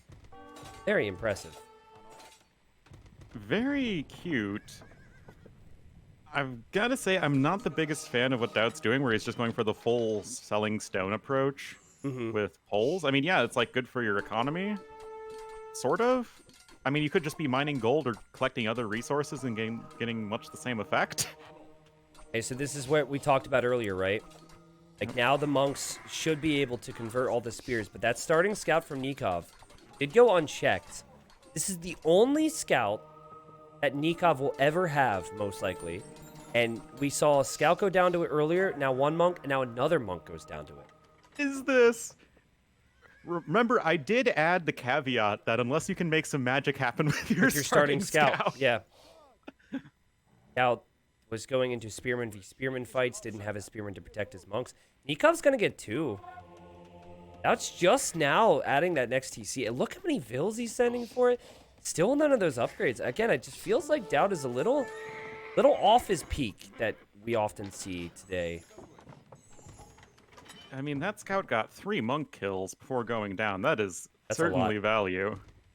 Yep, and that's something that MBL and Hera and I also felt. It's like, that usually shouldn't happen, right? So that's why we feel like maybe just try and get 1 or 2 relics without adding a lot. But I think he made 5 spearmen. Maybe 4. I know there's been some spearmen switching sides over here, and he got pretty big benefit. I think Nicov will be okay with this as he adds TC number 3. He's at a weird spot where he needs to delete that house for proper farms, and he actually needs the houses. That's because, you know, with... I was going to say with poles, you want to build the houses right next to your starting TC, and of course DauT didn't do that, but he's got plenty of space anyway. Yeah. And Nicov will be okay. Nikov's had a really good game. Much better than I thought that this would normally go. And I think part of that for DauT could be the fact that you do have to play in such a specific way with the poles in terms of timing your upgrades and how you place your farms that it becomes very difficult at times to keep track of things. Yeah, for sure. Look how little damage spearmen do against monks. This is so stupid. No, just wait for Bengali's next patch, man. Oh, do yeah. 1 damage to monks. Yeah. Shout out to the devs for that. I can't wait. What a weird game. I mean, this is better for Nicov, right? I know he doesn't have 3 relics, but it's right next to his base, and he's going to kill these monks in the end. DauT made no attempt to run home. And actually, I love it for Nicov because he could actually follow this up with a siege push. Yeah. And I think siege monk would make sense. I was literally thinking that. Yeah. Nicov probably laughing his ass off as well as this is happening. But he's also grinning because he's like, oh, wow, an invitation to control the map against a player who went scouts. That doesn't normally happen. Actually, would like to see how many conversions and desertions have happened. Where is that here? 9-4 in 9 to favor 4. of Nicov. That's pretty crazy. Hey, remember, DauT made double monastery. So 9-4 when DauT had more monks in this game, as we now see fervor for Nicov, which will obviously affect his villagers, his bohemians, and the monks. Yep, it is no longer an upgrade that just makes your monks carrying relics move faster. Here's a question for you. I'm glad I thought of this because I want others' input. Do you think that missionaries should be able to pick up relics? Sure. Okay, I so mean, I'm going to missionaries tell are you. kind of weak as is. Here's my compromise, right? Okay, because I know that could be seen as really strong. Make the missionaries move as fast as a monk moves with a relic when it's holding the relic, but it can move faster when it's on its way. That's my thought. I don't know if that's too much. I know Spanish are really good in key situations, and that might make Spanish a little better on maps like Arena, but they're not currently seen as like top 5, top 7 on 1v1 Arena anyways, so I don't know. Yeah, I mean, I think that would be fine. It does kind of it's not. There's no precedent in the game of a unit having a different move speed other than True. Rams making a unit move faster. There's nothing that makes a unit, or in Siege Towers, there's nothing that makes units move slower. But I mean, we just had Gujurs added to the game, so Yeah, I was gonna say what do I know? if precedent mattered, then we wouldn't have had some of the recent additions. So I think we can open the doors to some things. Yeah. And I think it'd be cool. I think that the lack of strength of missionaries is a bit sad, especially when it's like Spanish, you know? Yeah. And they have Inquisition. Like, Avel Civs, they should be getting it. Nicov with a funky little ram push here, and DauT is going to go pikeman because he thinks this is an all-in Castle Age, and this is an absolute gold bait from Nicov. He's forcing DauT to go pikes, which is kind of weird to begin with. But anyways, he's going to follow it up with hand cannons, which he could actually start making in the Castle Age. I love this decision from Nicov. But why is that making pikes anyway? Why are you afraid of Bohemian cavalry, or why not just go for swordsmen? Poles have fully upgraded champions. Yeah, it could do that. Could switch into archers as well. I think like just archer ranges into skirmisher or crossbow would have made sense. He clearly feels like he's booming on 4 TCs, which is true. And then this is absolute all-in from Nicov. But Nicov will be in the Imperial Age soon. The pikemen will free up a lot of space for DauT, and I think that's an underrated resource here on Arena. So Yes. let's just see if he continues to make them. Because I think if he takes his foot off the gas here, I'm actually okay after clearing up quite a few of those monks. And I think you could see that as wasteful for Nicov to lose the many monks. But also, who in the world's going to expect pikemen? Not from Poles and not in this situation. Like, DauT knows his Civ doesn't have Halb, right? Okay, well, he's still producing. The monks are somehow surviving all these pokes because they're healing each other. Oh, now we just need to get Byzantine monks healing the new Bengali monks, and they just never die to anything. So what's the new change with Bengali monks? They get +3/+3 armor. It's the old Orthodoxy bonus from the Slav Unique tech. Oh, before yeah. Dictionary Okay, was so I guess they ran out of ideas. Something like that. But wasn't there another change you mentioned that's coming for them? I forget what you said. No, the only changes that Bengalis are getting is the monk armor, and they are getting buffed elephant archers, which Which is a little... Well, I think elephant archers as a whole are becoming a bit stronger next patch. yeah, exactly. It's not that a might help. Bengali specific buff. Okay. Well, again, this plays right into Nikov's hands, doesn't it? Like, now Nikov's got hand cannons. He's making a bomber cannon already. DauT's dropped a castle. That would just become an easy target for the bomber cannon push. And while DauT could maybe buy time and get transitions, he did commit quite a bit to the pikemen. And now I see he's getting Bodkin Arrow, and he wants to go into Cav Archers. Naturally. Interesting. Well, it is very complicated to know what to make against Bohemians, right? Because if you go Cav, their pikeman does additional bonus damage. So that was kind of out of the equation in DauT's mind. And then if you go pikes, obviously, or any infantry, you have the hand cannons. And normally it's Cav or infantry with the poles, though it's normally the Obuch. So I could see DauT's confusion, and I actually don't mind the Cav Archers. I think if he had made Archers instead of pikemen to clear the map, then I would say maybe you open Arbalest, but he loves his Cav Archers, and it is probably his strongest ranged unit that he could possibly mass in this game. I mean, in the late game, Cav Archers are just better than Arbalests. I mean, they just are a better unit pound for pound, and that is a very relevant thing on Arena. And hand cannons, too. They're better than hand cannons. Now, if it becomes Ufnitze, then it's a bit of an issue, because those things can do some insane damage. Oh, yeah, for sure. I mean, Halb, hand cannon, Hofnitze, all things that start with the letter H. Going to be a very strong unit with this Civ. Okay, so Nicov is expecting the potential for all-in Cav. And I think I would do the same thing, because even though... I hate playing against Poles so much. Yeah, like, even though it's not a situation where you should ever want to make Cav, you still make Cav sometimes with Poles, so...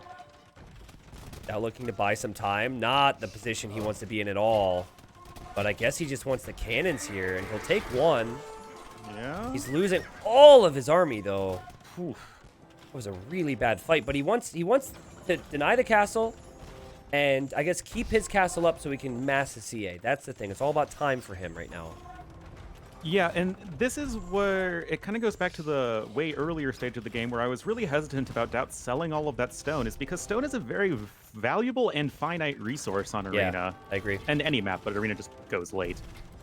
And you just having less to play with really doesn't feel great. Yeah, there's the upgrade.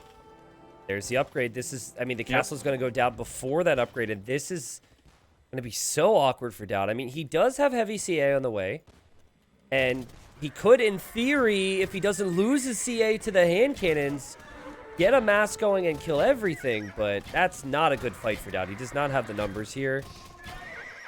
So many unnecessary losses for him. Yeah, and I mean, the hand cannons are still going to just mow down everything once you get enough of them. I will say that hand cannons have been buffed, I think, very nicely to where they are a just viable unit with civs that have I agree. them.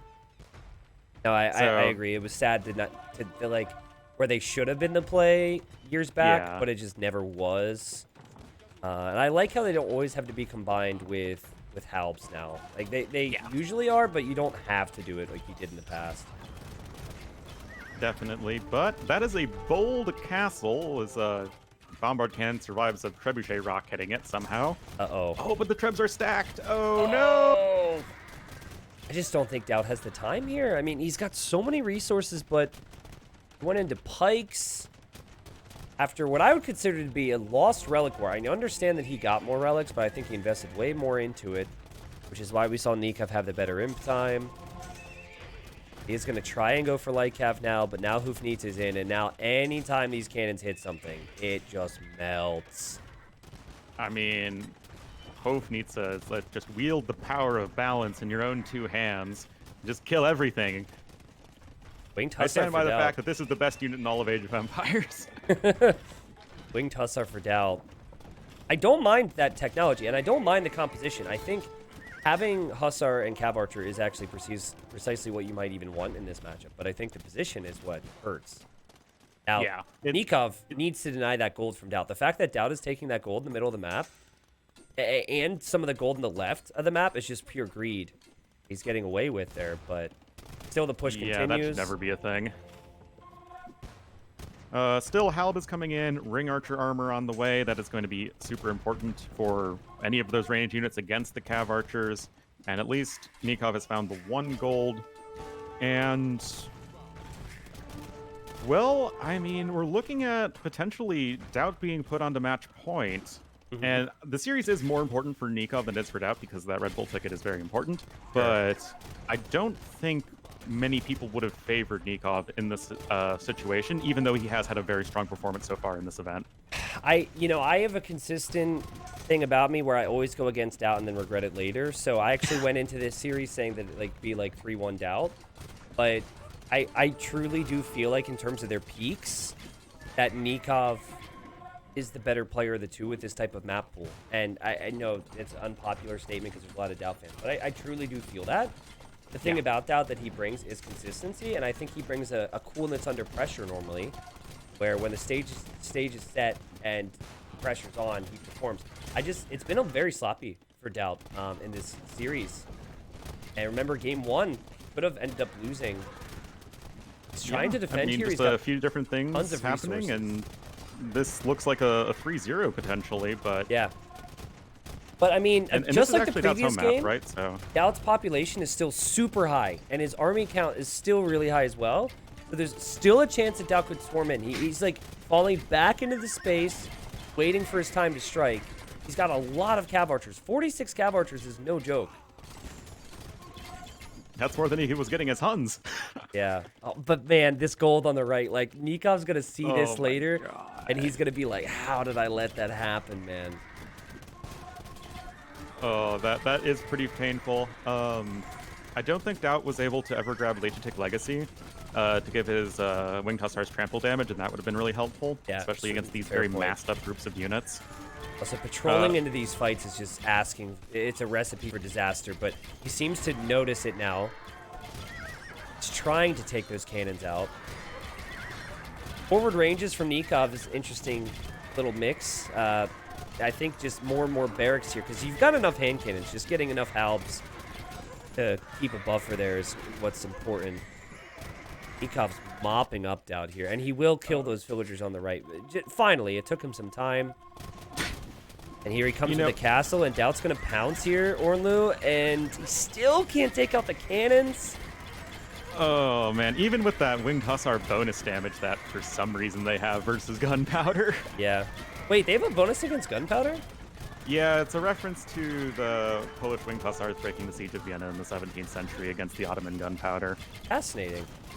Yep, for bonus damage. Is there a historical reason why Bohemians get treadmill crane, or any Civ for that matter? That is an interesting tech, and I actually love it at this stage. In late game, it's underrated. I 100% agree. It's like why not pick it up at this stage? But Nicov going to be one game away from knocking DauT out of Titans League. Again, DauT, he was 3rd place in his group. Nicov 2nd place, just behind MBL, his teammate. And so far, Nicov is looking like he's 1 place better. I think that his strategies have made more sense to me. And again, you think back to DauT's victory in game number 1, it was still very close. It was a fantastic comeback, obviously. But since then, it has definitely looked a little stale. When you think of Nikov's strengths, you think land maps, you think openness, not necessarily arena. This might be considered one of Nikov's weakest maps and one of DauT's best maps. But Nicov getting this win sends a real message. Like the pikemen, the double monastery, the selling off of all the stone, there were just some things that didn't click for me with DauT's approach. Whereas for Nicov, he knew exactly what he needed to do. Actually collected more resources than the Poles. That's rare. He had 59,000 resources versus 57,000 resources. Yeah. It felt like Nicov was just executing the Bohemian game plan quite smoothly and getting those nice fights early on, even though, like you were saying, he was down 1 relic, but it was just investing a lot less into it. Getting a comparable economy with Poles is a win when you're, Bohemians in this situation. And just getting to that super strong late game. And I think that, Nicov is just looking pretty solid. Let's see what DauT has left. I don't think it's going to be another campy map. It will be... Ravines, which can be considered a campy map, if we're being honest. And here we are. Mongols for DauT, as expected. On Ravines, he needs to win this or he's out. You've got Nicov looking to stay alive. I actually forget. So it will be... The winner of this will actually face Winchester. That's it. Tomorrow in the quarterfinals. That should be an amazing series. Oh, yeah.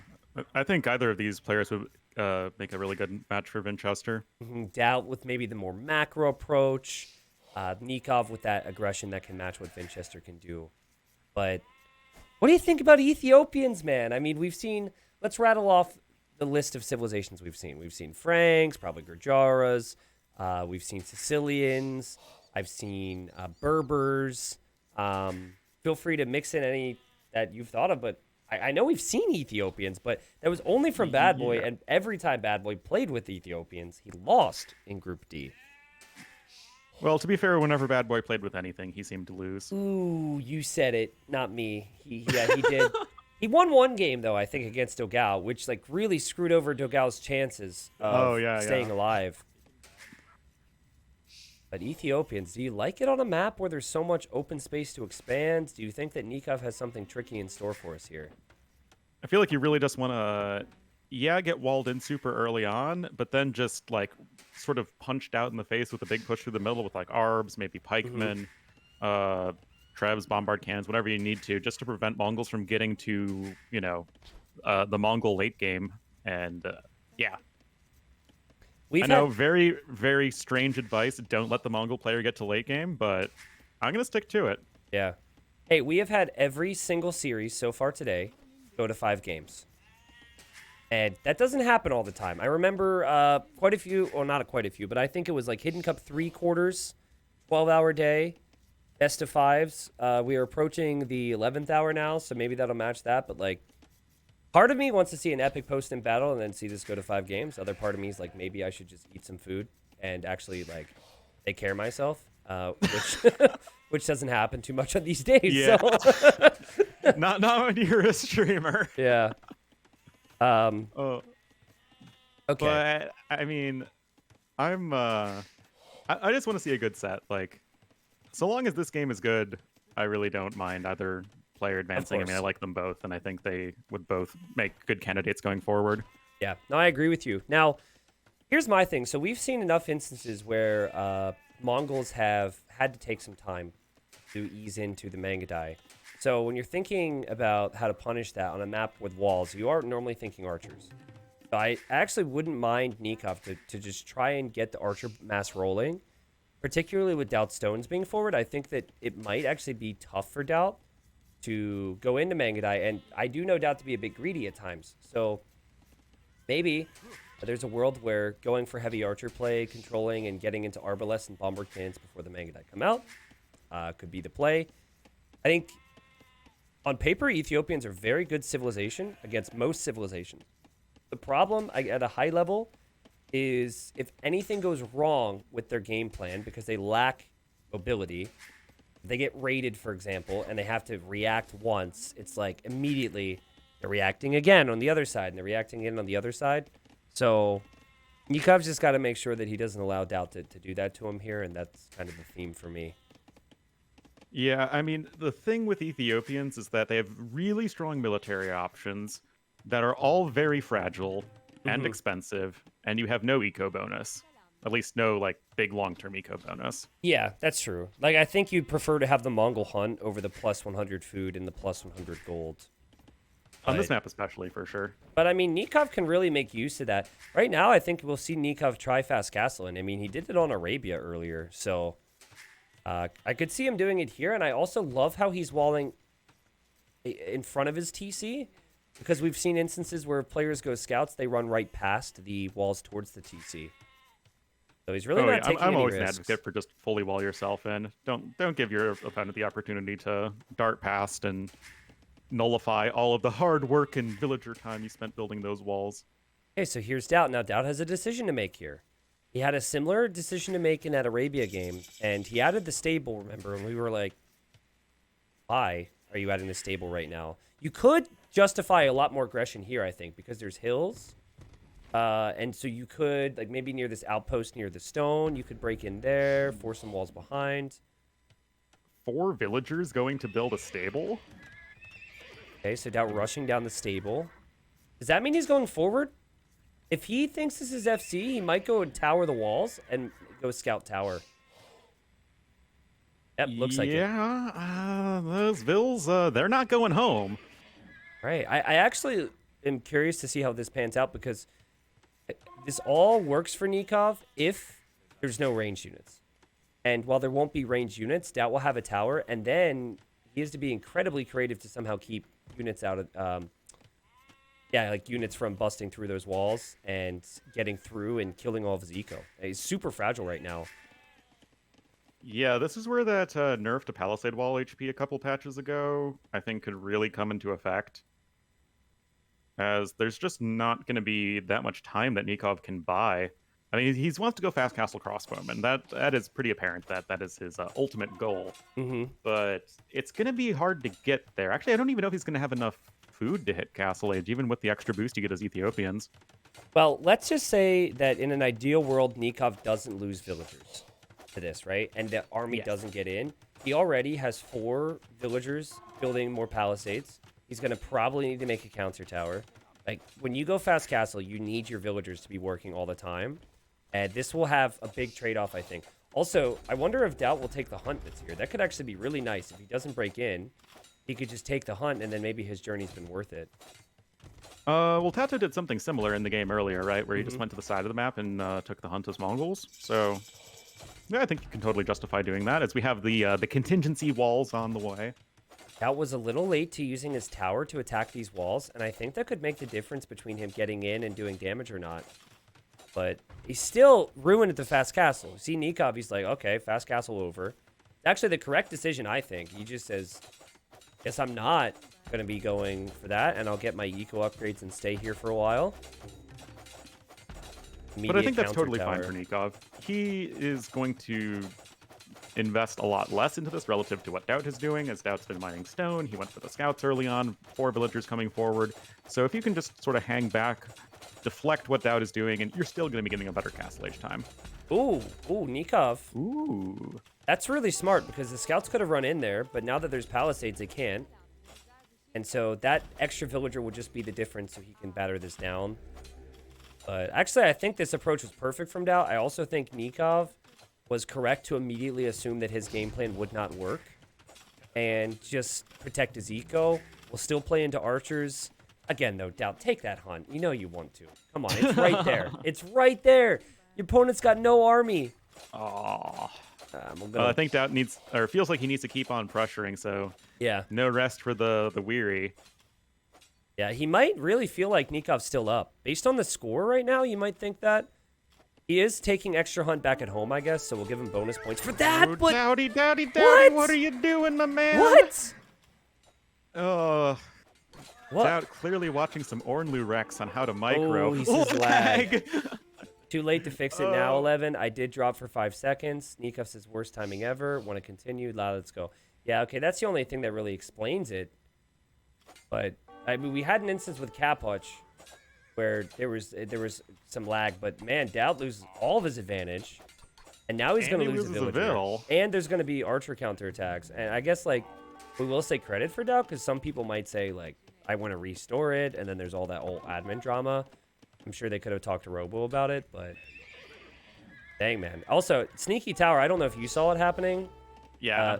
But that tower from DauT is actually quite nice. I like it. Yep. Well, I mean, it doesn't really force Nicov off of anything, does it? Well, I mean, the wood line. And it also gives you some cheeky vision for the long term, which I don't mind, but certainly I'd prefer to have an extra villager right now and have archers.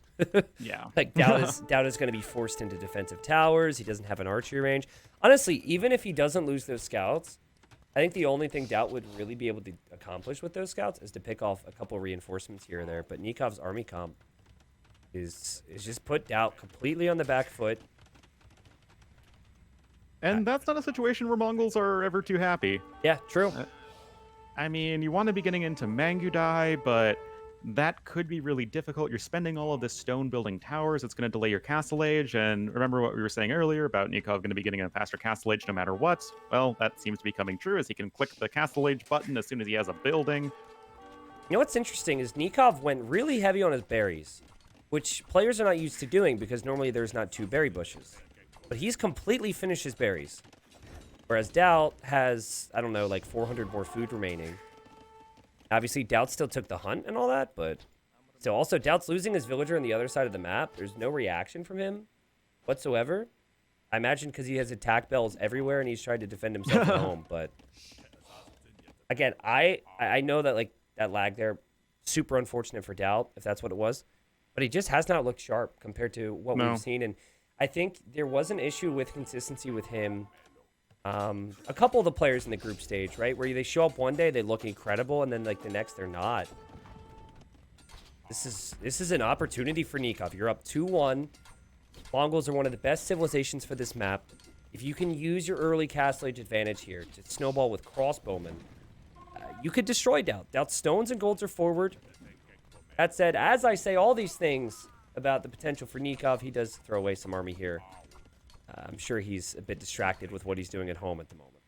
Yeah, it's a little bit awkward, but it's not, I guess, the end of the world. You have a stable coming in, interestingly.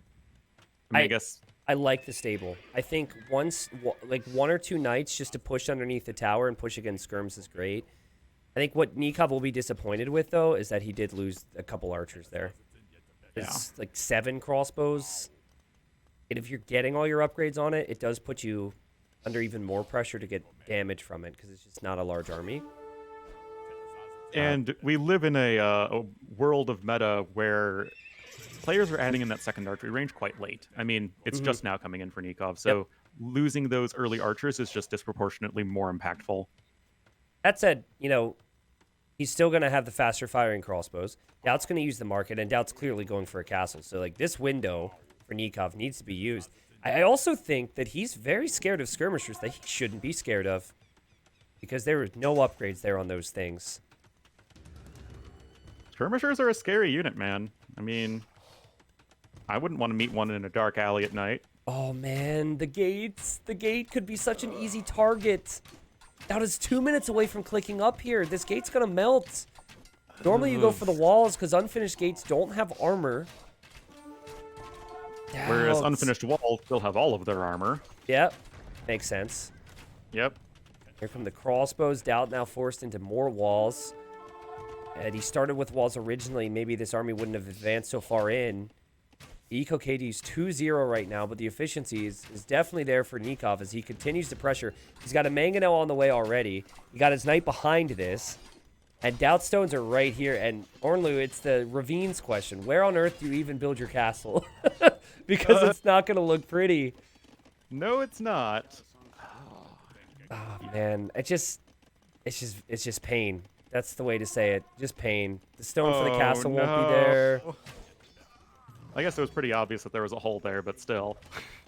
Yeah, it's just all falling apart for DauT. Both of his lumber camps have to be abandoned. I imagine he's not going to build his castle over here, but he's still got an army that he needs to deal with on the front, which he cannot deal with. He's left a hole in the palisades. The knights and crossbows will continue to move. This pressure from Nicov is insane. And he should continue to swing around here. He has to know that DauT is on the run. Good shot there with the Mangonel on the skirms. DauT reaches Castle Age. He has 680 stone and a dream.